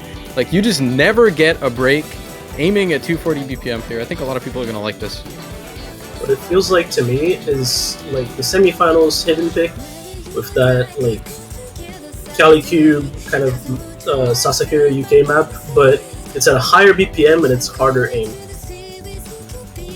It's also really, really fun.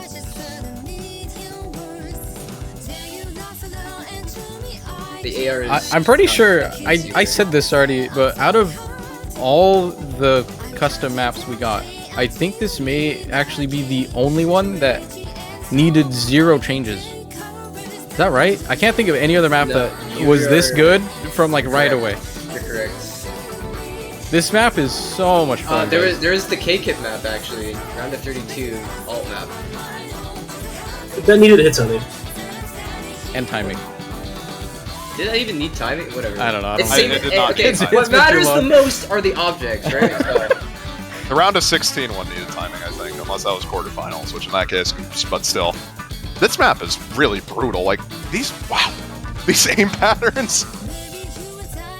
Yeah, this definitely Not this reminds me a BPM. ton of the semifinals pick, but just really ramped up. I also, for this type of pick with how high BPM it is, there's only a couple of triples here and there in the map so far, which I think is really nice for the people who usually want to go in for this type of stuff, because you can either, if you're fast enough, you can single tap and just focus really heavily on snap aim and single tapping, or if you need to, you can just focus purely on aim and alt the entire map, which makes it really, really simple, I think, for the aim players to just focus on aim, and there's a lot of it. There's a lot of aim in this map. I'll see how you guys like felt. Yeah, this song is Personally, incredible, man. I love felt. It's so good.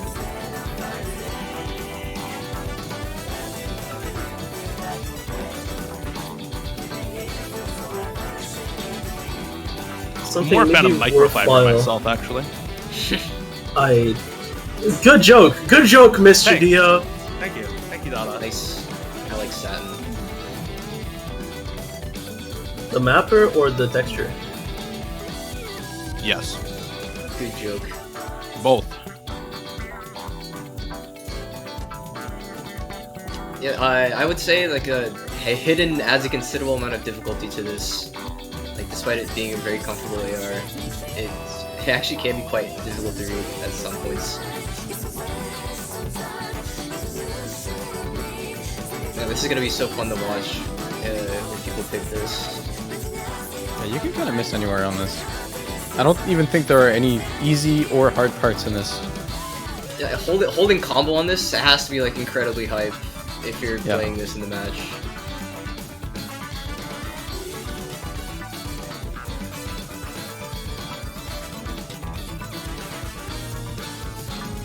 I think you can reasonably expect this to be played in both matches. Hopefully. It's like a common enough skill set, I think, that all 3 of those teams definitely have all 4 people for that and will want to play this. Alright, let's Going return back to the traditional low AR hidden 2 here. Let's take a Pulling look. funfair.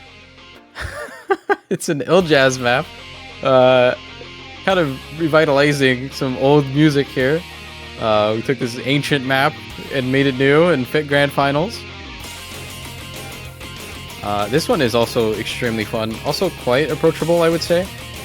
This map kind of revolves around perfect stacks, but they're actually readable. This is a sight readable map, even though it looks pretty insane. No, it's not. It is. It's no longer a There's sight no read way map. you can sight read the triples that are coming up in this map. That I refuse to believe. By the way, for those who recognize the song, you might have played a map of this called "The Primal Scene of Japan: The Girl Saw" by S-Joy. Yeah. It's that song.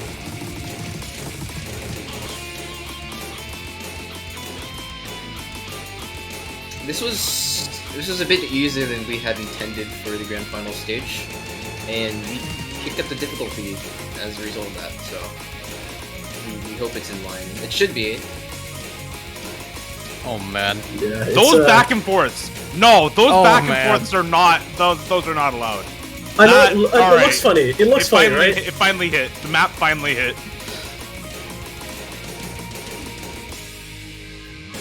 Yeah, sight readable, guys. Super simple. Yeah, thanks. Hidden What universe are you living in, Acer?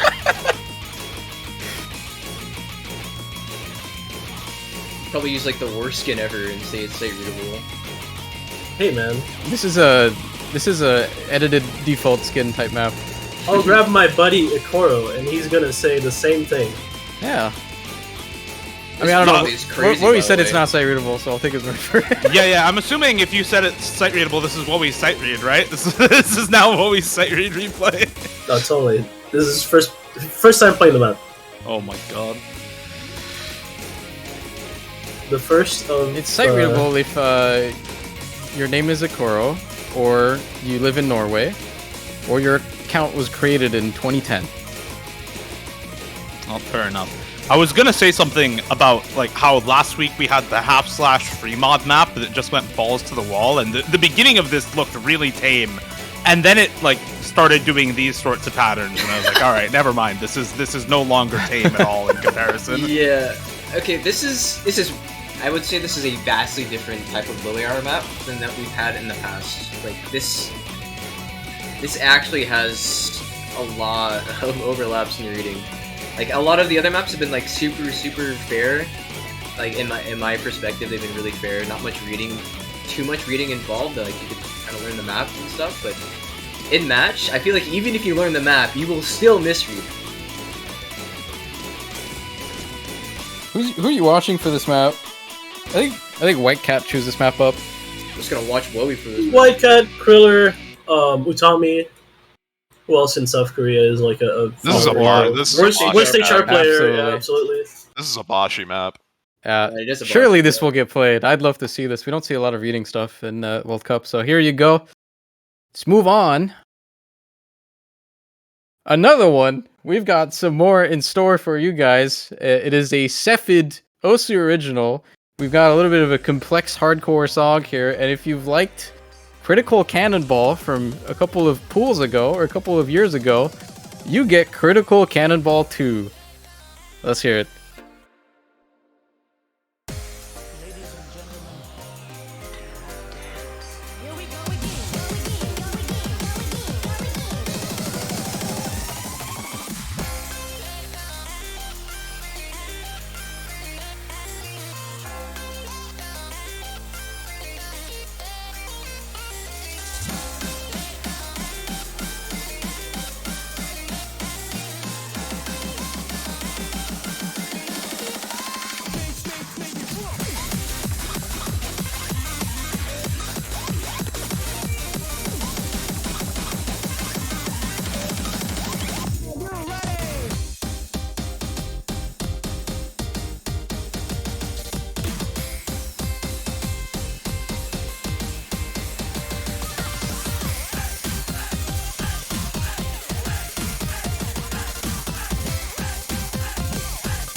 A fantastic collab by Captain and Toybot.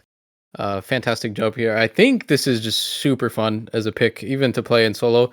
As always, for this type of map, honestly, they did a really good job here. We're bringing Formula One to the Oz World Cup. Formula One / Trekmania / automobile. Flash Automobile. Finally. I will note that this map is pretty dense at AR 9.3, so the flowing will prove to be quite difficult at sometimes. There's a lot of aim control in it as well. It's might not be obvious when you're watching Enry play it because it's Enry, but like this is a pretty hard to aim map. Let's move on though. We've got a Hard Rock pool to go through. So we've got Hard Rock 1 here by Mordred. Good old Kinema 106 song. Here's your aim pick for the week, and man, this is hard as well. This has some gnarly snaps, but it's so satisfying to hit them and nail the stream afterwards. This map just goes giga spacing, except it's different from Nomad 1 that the BPM is significantly lower, and it has a lot more focus on your control after your snap rather than just your snap, if that makes sense. Also has a bit of a focus on the burst aspect as well. A lot more burst in this compared to something like the Nomad 1. There's a sketchy pattern, kind of sketchy. We'll get to it pretty soon, but I don't know, man. This is just a really solid Hard Rock one. If it's the pattern I think it is, then it's not that sketchy anymore. Yeah, we got it nerfed. But yeah, this used to be, I believe, finals Hard Rock 1, but it was moved because one, we had a little bit of a like balance issue in that pool, and also because this was a little bit harder than the rest. Oh, we also had some mapping conflicts. Like, 2 Mordred maps in the same pool. In a row. Yeah.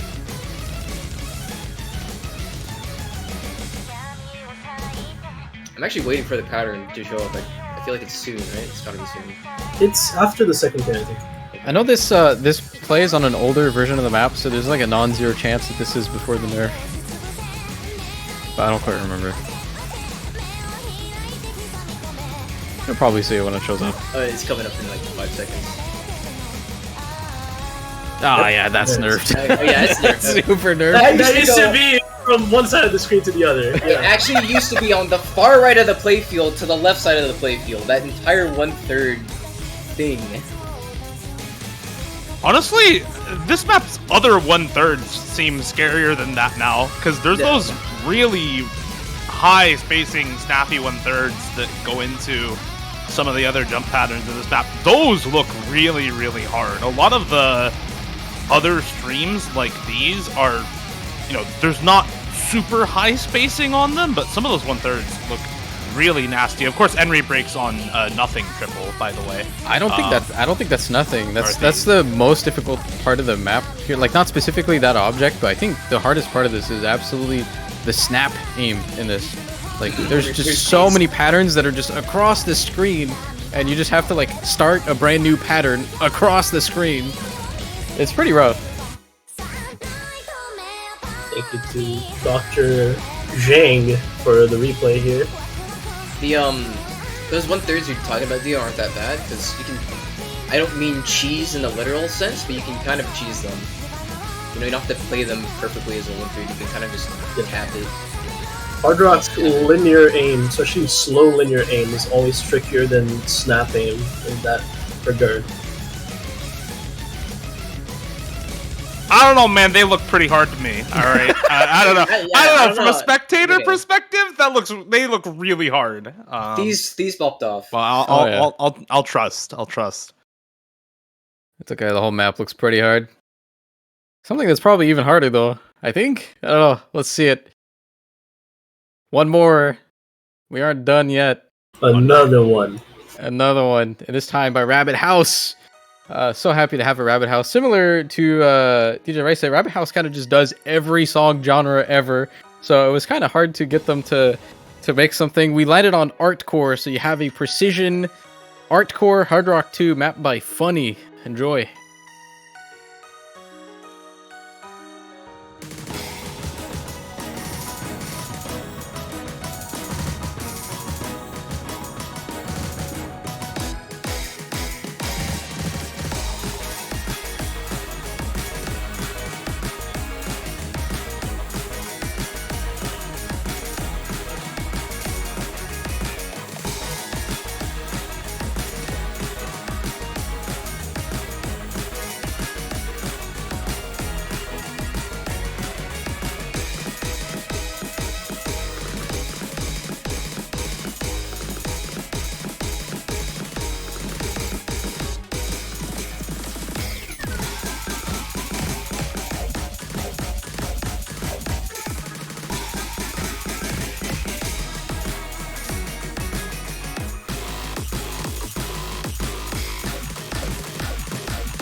It's a beautiful, beautiful song by Rabbit House and a beautiful map by Funny.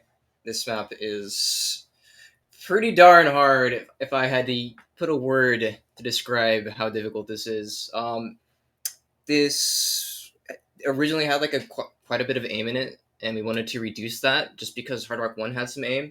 And so we added some, I mean, this already had some control elements, such as those really techy sliders, but we put in a little bit of like anti-aim triples and stuff like that just to make it different from Hard Rock 1, and buffed it to CS 5.3. And I was actually considering like, man, this might be too hard because no one can get the replay on CS 5.3.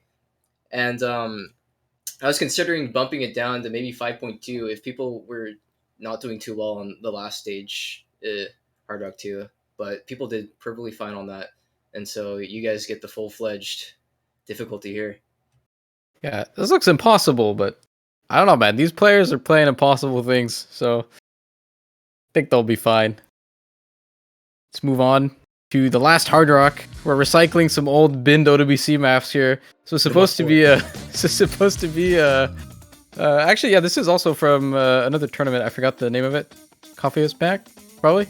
It might have been Coffee, but like from like 2 years ago or something. Anyway, this was supposed to be like a free mod map in Grand Finals of OWC last year, and we didn't use it because it was too hard on Hard Rock, I believe.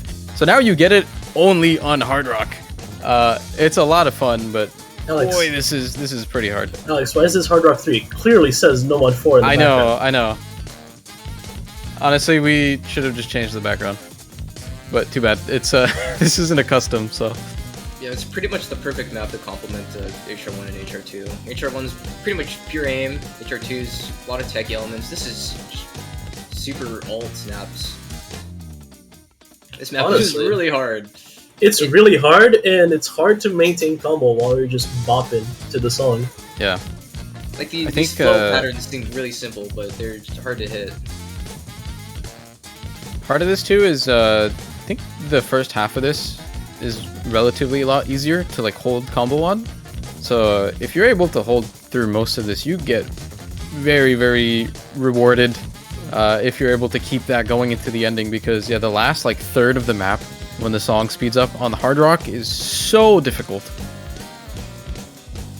I just saw an angle in this map that made me physically cringe, which was down in the bottom left corner, where you just have this long accelerating flow pattern into a full 180-degree turn. It just doubles back on itself in a long stream. I feel like we're going to see so many chain misses on that pattern, because Yeah, it's that is a tough angle. and it's a quite common theme in this map to do like a 5-note spaced burst and then kind of repeat it at a different angle. That's kind of the idea of the map. It's pretty cool. Pretty hard. All right, here's where people miss. Yeah, this is where it starts kicking up. Yeah.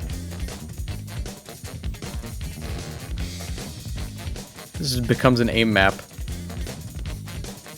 It's kind of hard to avoid hard rock picks in grand finals having aim elements, though. I mean, at some point that's like the only way to really drive up difficulty for a lot of these. So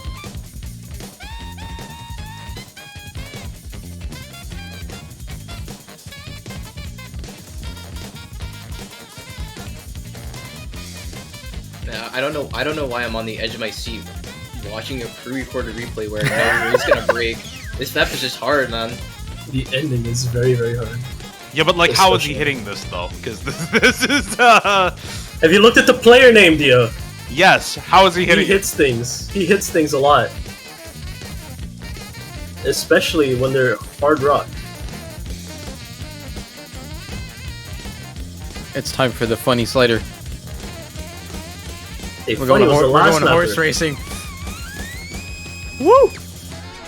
www. That was a crazy miss. That was a wafer slider. That was a wafer slider. That's That the was. wafer arsonist handbook slider. Classic.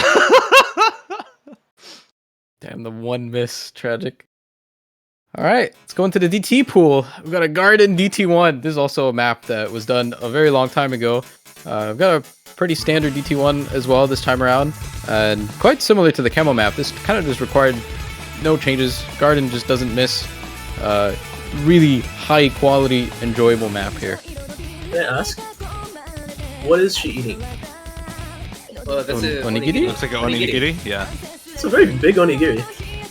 Yeah, that's a normal size. she's hungry.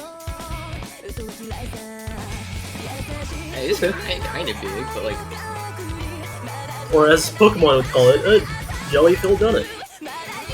more important question is, what is she drinking? Is that a Red Bull can or? That's a very tall coffee can. Alright, let's talk about the map actually. This is harder than last stage. It's probably on the same level of comfort though. Yeah, this is a really solid map. Garden doesn't miss, and Wuchi also doesn't miss until about 871 combo. Hey, spoilers! Hey man, It says it right there. His max combo is showing on the screen. Alright guys, turn on your monitors, We can finally watch the Put map a- showcase. Put like a sticky note on it. That way you don't get spoiled. We're doing the sticky Leaderboard note live. tournament method. Yeah, we're back to sticky notes in tournaments. I was gonna say. Oh wait, he missed it. 350 combo. Wow, it's just a noob mistake by me. I can't believe you didn't memorize where the replayers missed. So amateurish of you. Yeah, this is I guess the pure raw skill mechanics mode. Yeah, this is hard. This is pretty hard. Yeah, it certainly looks hard. It certainly looks like those jumps are very big and very fast. So, I'm gonna investigate something really quickly. Let's see. Hidden double time. I think if this were to get ranked, this is like a viable. This is farm 700 map. PP.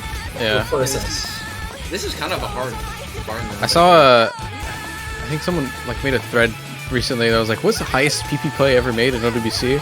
This gets played. It might be this one. Or DT2. No, DT2 is not. We'll get to that.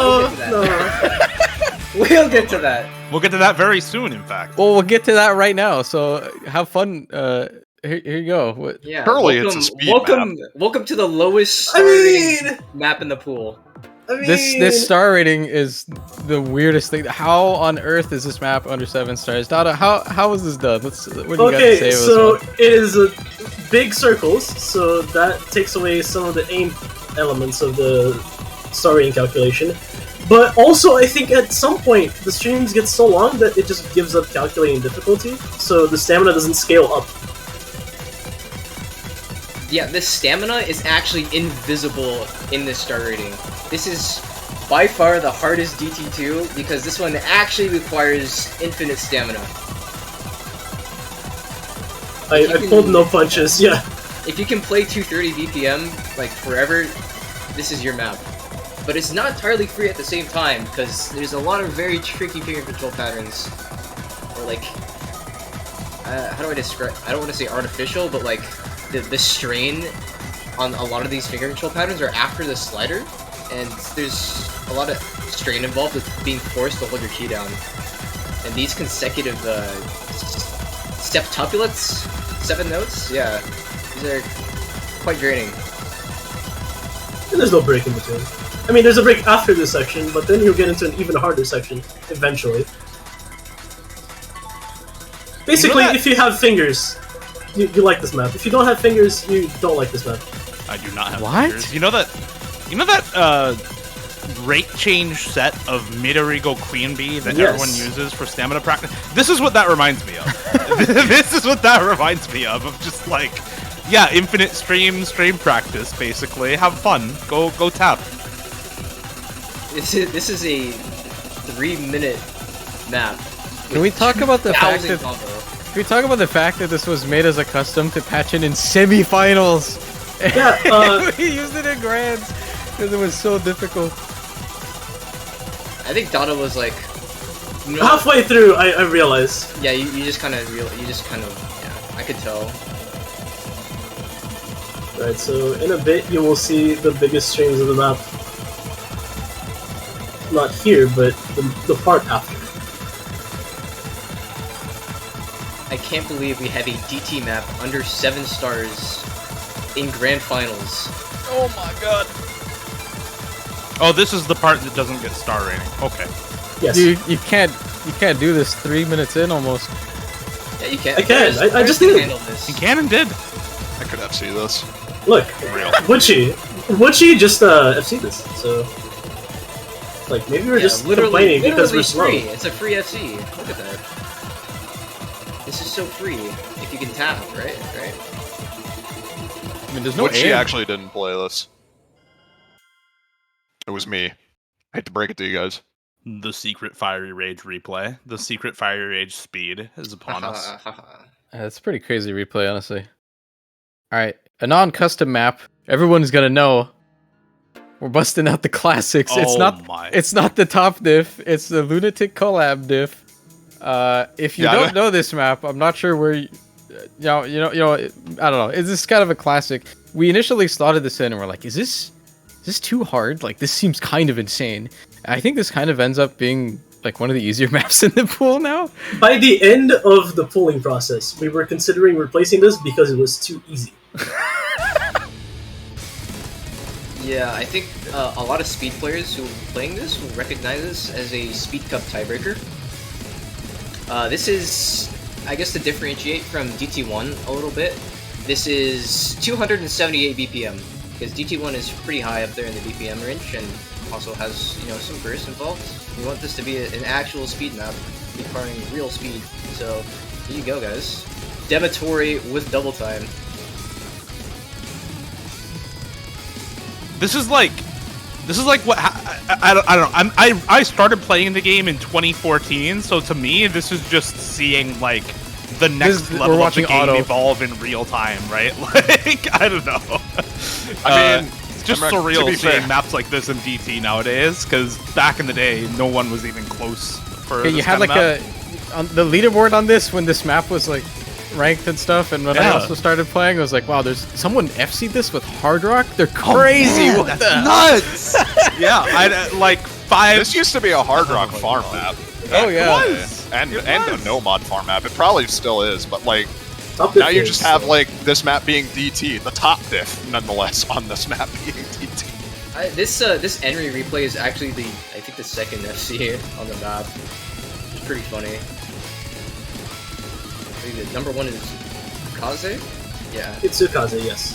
And I don't recall there being any other FC on this map. There's none with hidden at least. That That's also- the only DT play on this.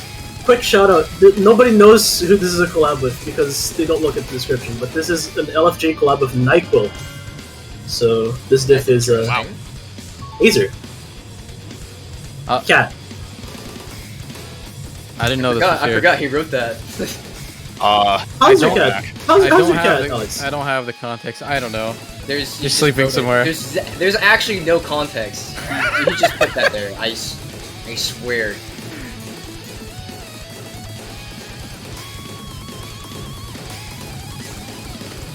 This part gets really hard. You're gonna see a lot of breaks there. This is the And then part it- where the play-by-play casters get the pop off. If you get This is past that that part, it just keeps hitting you. This This is the part where you're absurd. conveniently going to see a lot of caster cursing. Yes, Dude, I'm ready. I'm so ready. I'm Yeah, so ready guys. to talk about everyone's combo at about 1400. At 1400, we're gonna mention every FC. Yeah, the caster curse is real. You just have to talk right before the hard part. Just say Yeah. their name. Yeah, guys, caster curse, guys. Oh, this guy's conveniently holding combo. I wonder what's gonna happen at this really hard part. I'm not gonna say anything, of course. Not for Henry though. Can't caster curse a pre-recorded play. Really cool FC here. This play is so good, by the way. What, like, This is OD 8.2, which is pretty funny. I didn't realize that until later, but yeah, this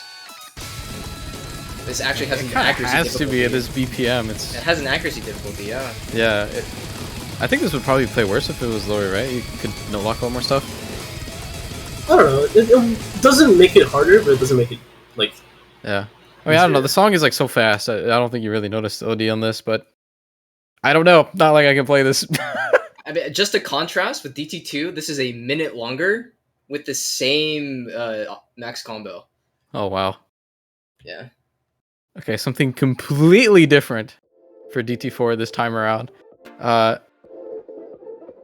We wanted an old style map on this. Initially, I pitched in Astro Sexy type vibes. It's not quite exactly what this ended up being, but yeah, you've got this old, like really old mapping style here. Brand new custom from Neto. This is a lot of fun. I don't know how you would describe this beyond the old style on this, though. It kind of has a lot of different things going on, but some of the sliders on this can get pretty fast as well. We'll see that later, but yeah. This is the genre called city pop. This feels like modernized remix almost. If I Yeah. put Yeah. something to it. The snaps on this map are impossible. Yeah. They're so hard. It's They- CS5. Yeah. There's like a they like the Nitto mapped it in a way where you hit this super long chain on one side of the screen and then have to snap over to the other side of the screen and hit a like an anti-aim triple snap. Not to mention this has really difficult finger control, so you probably will want to pick this if you're good at perfect alt. Because if you don't perfect alt, this is actually something that is rhythmically difficult. By the way, I don't know if you noticed, but every slider is not actually a red anchor. They're curving by 90 degrees, which is hard to do. Yeah, it takes a lot of time to put that in. This is also one of the first Grand Finals maps, actually. First Yeah, maps this in one's general. really old as Never well, yeah. finishes really quickly. This map is so much fun, though. It's I probably wouldn't be too far out of the league to say this is probably the hardest map This is the hardest map to sliders get go. score on in a match.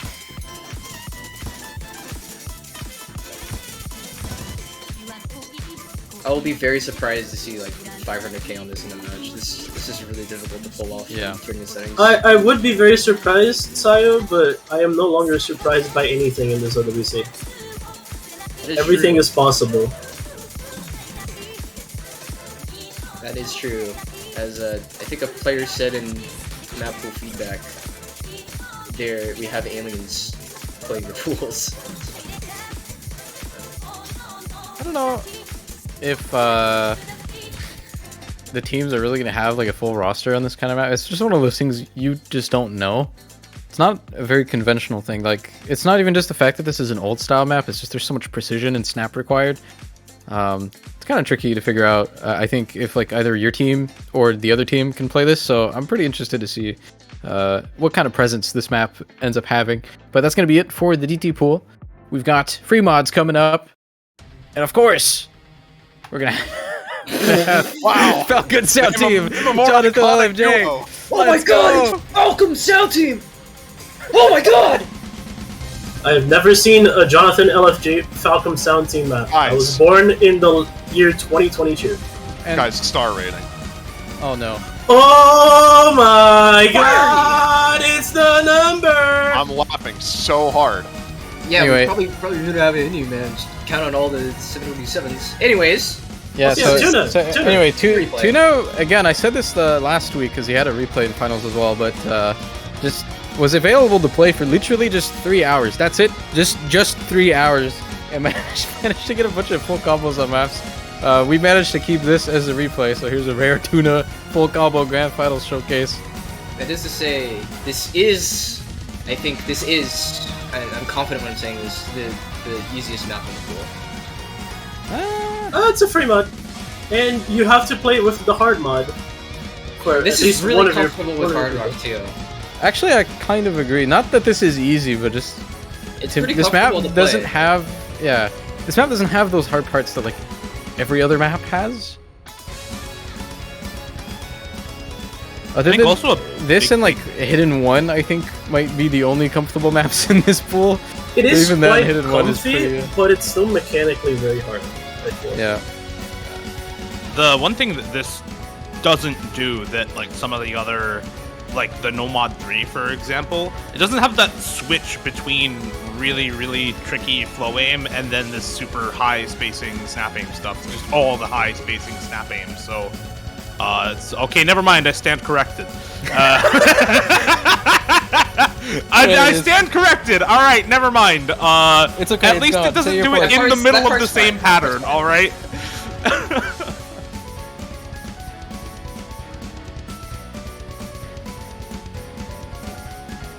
I don't know. Falcon Sound Team LFJ stuff is just such an iconic thing. It's kind of criminal not to have the OSA World Cup with one of these in it, so. Guys, it's just like that old OWC tiebreaker, the Azure Arbitrator. I also think that map didn't need many changes. Yeah, no, this didn't need many changes, if any. Oh, that pattern. I know it needed at least one. But yeah, difficulty-wise, it was kind of just in a perfect spot again. It's kind of weird. Like all of our grand finals, most of them just didn't need changes. What's up with that? I don't know. I mean, we got a lot of very experienced tourney mappers. We've got the best of the best lined up for grand finals, I would say. Okay, this one is going to be a little bit of a curveball. God. I don't know how to describe this map. I will say the Hard Rock star rating on this makes this the hardest map of OWC Grand Finals. I think the Hard Rock star rating on this is 8.2. So we've got a handsome, or hee speed pick this week on a really odd map type and song. You're clocking it at 252 BPM. If you watch a lot of Taiko World Cup, you'll be familiar with the artist, but if you play Standard, maybe not so. This might be one of their first songs that are used in Standard, but here you go. This For is what a- I know, this is the hardest map in OWC ever with Hard Rock, because the last guy, Maybe the this last map period. was No, Yeah, this no. is. I don't know how Henry got this replay. Yeah, this is messed up. Look This at map this game. took me 50 tries, Azer. If you see this, I hate you, says Henry. Henry was trying to get plays on this. He was getting like 200k, and I was like, okay, maybe we need someone else. Henry's probably not getting this, and then I left for 30 minutes, and I came back to an FC. Yeah, well, the thing is, I actually have no idea how hard this map is because Henry got the FD, but I am fairly certain this is incredibly difficult and will probably be permabanned. Yeah, I think I can't everyone. see Korea playing this map. This is so I hard. think everyone is banning this against the United States at the very least. So if the United States advances to the grand finals, we are not seeing this map. I don't think Germany bans this against the US. Maybe. Okay, If it's played anywhere, it's gonna be played in that match. Korea's yeah, probably banning this is a hard rock on this is a beast. You're getting like 200k with hard rock, 250k. I don't even know what the peak hard rock score on this would be. Like, a peak 3. Okay, there's no like way of making it like fancy wording or whatever. Hard rock on this is impossible. Like, it's the tankiest of tank mods. I don't think anybody is able to get like over 300k on this. I will put my money on Rectagon to probably pull like really good scores in solo, but like doing that in the match is a high call. These samples are funny. If you have a quack miss sound, like some people I know, you didn't miss on that one section that came slightly before this. That's just in the song. This so this consecutive like 7-note verse and like the key ice followed by this really uncomfortable linear looking aim is. I have no idea how hard that is. Like, look at this. This looks so hard. I don't know how this is done with hidden. I don't know how that's done at all. That's just really hard. What is that section? This has had like barely any testing with hard rock. I mean, we had intercamming play it a few times just to get some testing in and like give feedback, and people like 350Ks here and there.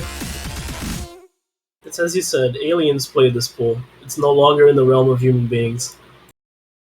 I'd say, other than the LFJ map, this free mod pool is the hardest thing in the world to balance. Every map in here is a lot of question marks. Let's go on to another map that's just a lot of question marks.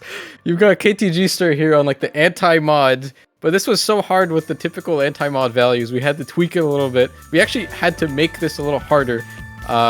You've got another like a never-ending low BPM stream map. I don't even know how you describe this. Just wait till you get to the pattern. But keep in mind, this is a hard rock replay as well. So for those who are familiar with TFC, this is a pretty good shout out to that. This is like ice. Yeah. This is like Ice Angel mixed with TFC. If I had to put it like as Ice Angel's aim patterns with the flowing streams in a sense. I don't know. This is also, I'd say, probably very hard rock favored. I imagine we'll be seeing actually a lot more hard rocks on this than no mods personally, just because the stream patterns that we're going to be getting into right here. Here's the bread and butter of the map. I would say this, but the hard rock values that we tweaked, man, this made this really, really hard with hard rock as well. Okay, this replay is insane. This is CS 7.15. These are not easy patterns of hard rock. Like these are not easy patterns. Period. Strongly suggest you no-mod this. Originally, I think this was CS5, and we're like, this is kind of impossible with hidden. We should do something about it. So yeah. Now it's impossible with everything. Enjoy. Yeah, this was just like we wanted to make sure no one would overmod it, because that wouldn't be cool to have a free mod where everyone just forces hard rock. So this is AR 8.2 without hard rock. So you have a bit of an easier time than one. It's one of those maps where, okay, with hard rock this just looks crazy, but if you watch this on no mod, or I guess you'll probably see this played on no mod, when you look at the map, it looks really straightforward. They're just tapping 150 BPM, it's like, it doesn't seem that difficult, but you play it and it's just impossible. There's just so much random aim control in this. It's kind of insane, but it's one of those picks where you can look at and feel confident and then just get 200k. My face has just been like mouth agape, twitching in disgust the entire time this map has been playing. By the way, this is just like absolutely disgusting. This map. It's a little unhinged. Yeah, the swaps between like these types of horizontal back and forths into now the same type of vertical back and forth. That is just ridiculous. Ridiculously difficult. It's a typical KTG shirt. FU. Like I do what I want. I map what I want to map, and if you're a player, you just gotta deal with that. That's kind of like come up with my own mapping theory. Yeah. In short, kind of just makes it impossible to balance, though. I don't know if this is too easy or too hard or correctly. Nobody knows. Same thing with this next pick here. We don't know. Here's something quite new as well for the last map in the remaining pool. Here's Fremod 4, mapped by Jazag. Counts as the rhythm slot, sorta. This kind of also explores a lot of other gimmicks. I think, Sayo, you could probably talk about this one. Oh my god. Well. Yeah. If Fremod 2 was the hard rock tank slot, and Fremod 3 is the hidden tank slot, this is a tank slot for both bots? I don't know. It's just a hard map, dude. I literally cannot describe this map besides just watch the we couldn't really come up with references for this. It's a very unique style of map. It's doing a lot of different gimmicks at once. All of them sort of rhythm related, like this one here. The gaps in time. There's some sections in this that you kind of just have to learn what's mapped. You're not playing the song, more or less. You're playing a specific rhythm that the mapper like picked. But it kind of like works in a pretty good way here. This kind of gives me like Event Horizon vibes. I was playing this, not in the aim style, but just in the way you have to look at this. Every new combo in this is a representation of the rhythm selection. So like every continuous stream is the same combo, and every time there's a new combo, it's like the same gap in time. So you can read this through looking at new combos, which is really unusual. These sections are so hard. What is this? Yeah, this is like a This is a Mauser section. We because originally it rotates had in the same way. We had Yasuo map this song, and he wasn't able to follow through with it because he got some stuff to do in real life. And so Jazag kind of picked up the map afterwards. And thank you, Jazag, so much for hopping in and pulling this out of your rear end. Yeah, so those are like a throwback to some of Yasuo's old patterns. Jazag kind of took it out. It's a little bit of a tribute, I would say. Yeah. But we definitely have the Jazag twist on this. Yeah, no, this is also another map where, at least personally, not super sure, like balance-wise, how you even begin to approach this map. I think it's in a good place, but it's another type of skill set. You don't really know, like, what players can do on this. Like, it's just not a map that you usually see, right? I don't have a player that comes to mind when I look at this map. Picking this would essentially be a gamble. Yeah. I guess. Like, you have no idea who's gonna do well in this. Besides, you only pick it if you have a bunch of people who practiced it. Alright, we'll give it some time. It's TB time. Go ahead and try to take a wild guess. I love doing this every year. We're gonna stall for a little bit of time. It's funny to see if anybody gets it right, because yeah, we've got a pretty crazy tiebreaker this time around. It's a massive collaboration project. Anything you guys want to say before we show it? I just want to tell chat that we aren't planning to repeat tiebreaker artists, so any tiebreaker artist that was in the last couple WCs, that's not the answer. So not Camellia, not you. So let's see if you can guess right. I also want to thank the mappers who put in the time to crank out this tiebreaker. They did a really good job. Absolutely. Like the amount of time they immediately put into it, and knowing the deadlines that we had is nothing short of pretty incredible, I think. All 5 mappers, all 4, I believe, storyboarders, all true hit sounders, a round of applause for them. But before you applaud, we need to first look at what the map is. Take it away, Izzy. Well, without any further stalling, let's take a look at the OWC 2022 Grand Finals tiebreaker.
pretty massive collaboration for this one. 5 mappers, as you've seen. We've got Down, Altai, Ice Stray, Selena, and Ellie, as well as a storyboard by Chaos Litz, YFBMP, and Yumino Himiko as well.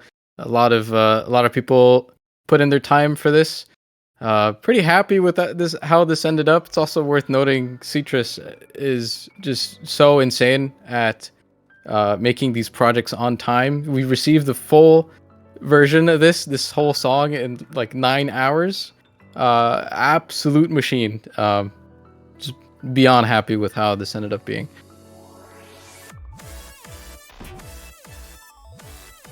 Okay. Can I just give a shout out to everyone that participated in this project? Or just join the channel here so I can look at everyone in detail. So, big shout outs to Ice Stray, Altai, Down, Selena, and Ellie for mapping it. Obviously, everyone had a little bit of a part here and there, and their parts are all fantastic. Just big shout outs to them. Thank you to Chaos Litz, YF, Yumino Himiko, and did I forget anybody for the storyboarding team? Nope, it's just those 3. That's the I believe the Winning Triangles storyboarding team. Thank you very much for storyboarding. The storyboard was very, very sick, and storyboard maps take a lot of time. For the amount of time that this tiebreaker took, where we had a couple of issues here and there for time frame, but we ended up contacting the storyboarding team kind of late, but they did a phenomenal job and on a very tight schedule. So I'm very, very grateful to all of them. And for the hit sounding, Alex. Oh yeah, forgot to mention that. So Ellie did most of the actual hit sounding, but I ended up doing a lot of key sounding on this. Didn't really end up doing any of the actual hit sounding myself, just made the sounds. So about half of the map is key sounded. We wanted to showcase the song a little bit more, so the hit sounds on the reveal were kind of low. It's kind of intentional, but if you want to hear more of the key sounding, of course you'll hear when it's played, or you can go play the map yourself. It's a blast if you can play it, because it's pretty hard. Yeah, very phenomenal job from everybody involved. I'm really proud of this tiebreak. I'm really proud of the product that we ended up with, and just overall thankful for everyone involved. Anything else you guys want to say? That map looks like a ton of fun to play and a ton of fun to watch.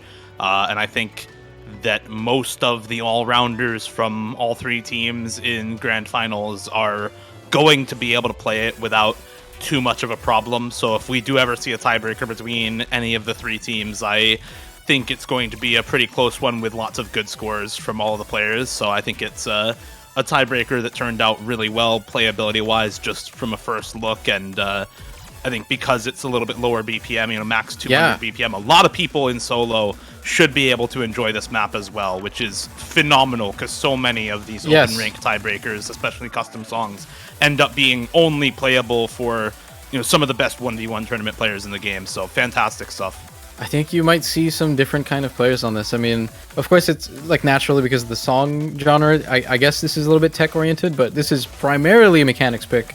And it doesn't really speed gap anyone. This is only 200. It doesn't go over 200, so it's the most accessible OWC Grand Finals tiebreaker there's been in a while.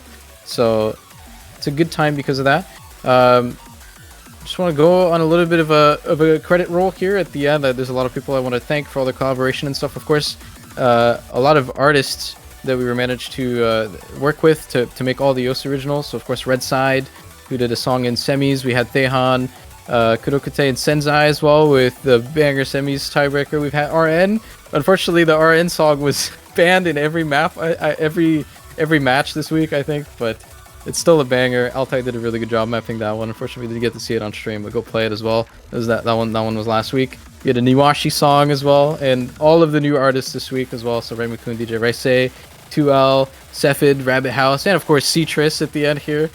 I want to thank Mango Miser for facilitating a lot of the communication with these artists and organizing a lot of these collaborations. You can expect to see a lot more of them across all World Cups. If you like those originals, I think you'll enjoy watching the World Cup in 2023. I want to thank Dada and Sayo. You're both here, but I want to thank both of you specifically just for all of the pooling work and all the balancing work that was done this week. Not just this week, actually, the whole year. Pooling a tournament like this is kind of a marathon. I think you two had the most time put in, and I appreciate that a lot. We also had a lot of crazy ideas that came from you guys that a lot of people ended up liking. So I think pretty thankful for those two additions. A lot of playtesters as well. A lot of very, very active playtesters. Trail Mix, Nissan, Miles, Thieves, Intercabbing, Ninja Fish, Gaby. Thank you so much. Lots of time put in. And a couple of outstanding mappers, I would say. Captain One was super fast. Kind of managed to pick up a lot of leftover projects that couldn't be finished by other people, so thankful for that. Mount as well was picked up for the early stages in round of 32 and qualifiers, and kind of like speed ran maps that ended up working really well, so big thank you to them. As well as Iljaz, who ended up mapping 2 tiebreakers for the round of 32 tiebreaker. It's worth a thanks, because we weren't going to use the first one, and they're just like, oh, I'll just make another one. So thanks to everyone that contributed to the pools this year. I think it was a fantastic experience, and I think that's all I have to say.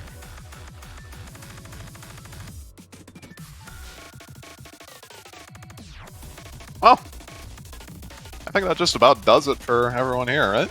I think so. Sure thing, sure thing. Well, thank you very much for watching. I want to say the usual, there'll be in Apple feedback, but this is the last poll. Unless there's something very, very wrong with one of the maps, which I think nothing should be wrong with any of these maps. But if there's something very wrong, or if you want to share your feedback still, just go in Apple feedback, yell at us, do your thing. But yeah, this is the last poll. I want to thank everyone for just the whole project and what we've done this year. And yeah, this has been an LWC that obviously a transition period. A lot of the team left from last year, especially map polling wise. So there's still a little bit of growing pains, still a little bit of inexperience from our side. But I think we managed to deliver a very, very cool, very interesting experience for most people involved. So I want to thank everybody for playing, for watching, and for working behind the scenes. You guys are awesome. And yeah, that's it. And to cap things off, we'll take care of a couple of housekeeping things here. We, of course, have the Grand Finals next weekend, Losers Bracket Grand Finals between the United States and Germany, probably sometime around 18 UTC, and then the Grand Finals after that on Sunday. Make sure to check the wiki for those times on Thursday and Friday. That is when they will be up if you want to know exactly when those matches take place and when to catch them here live at OSU Live.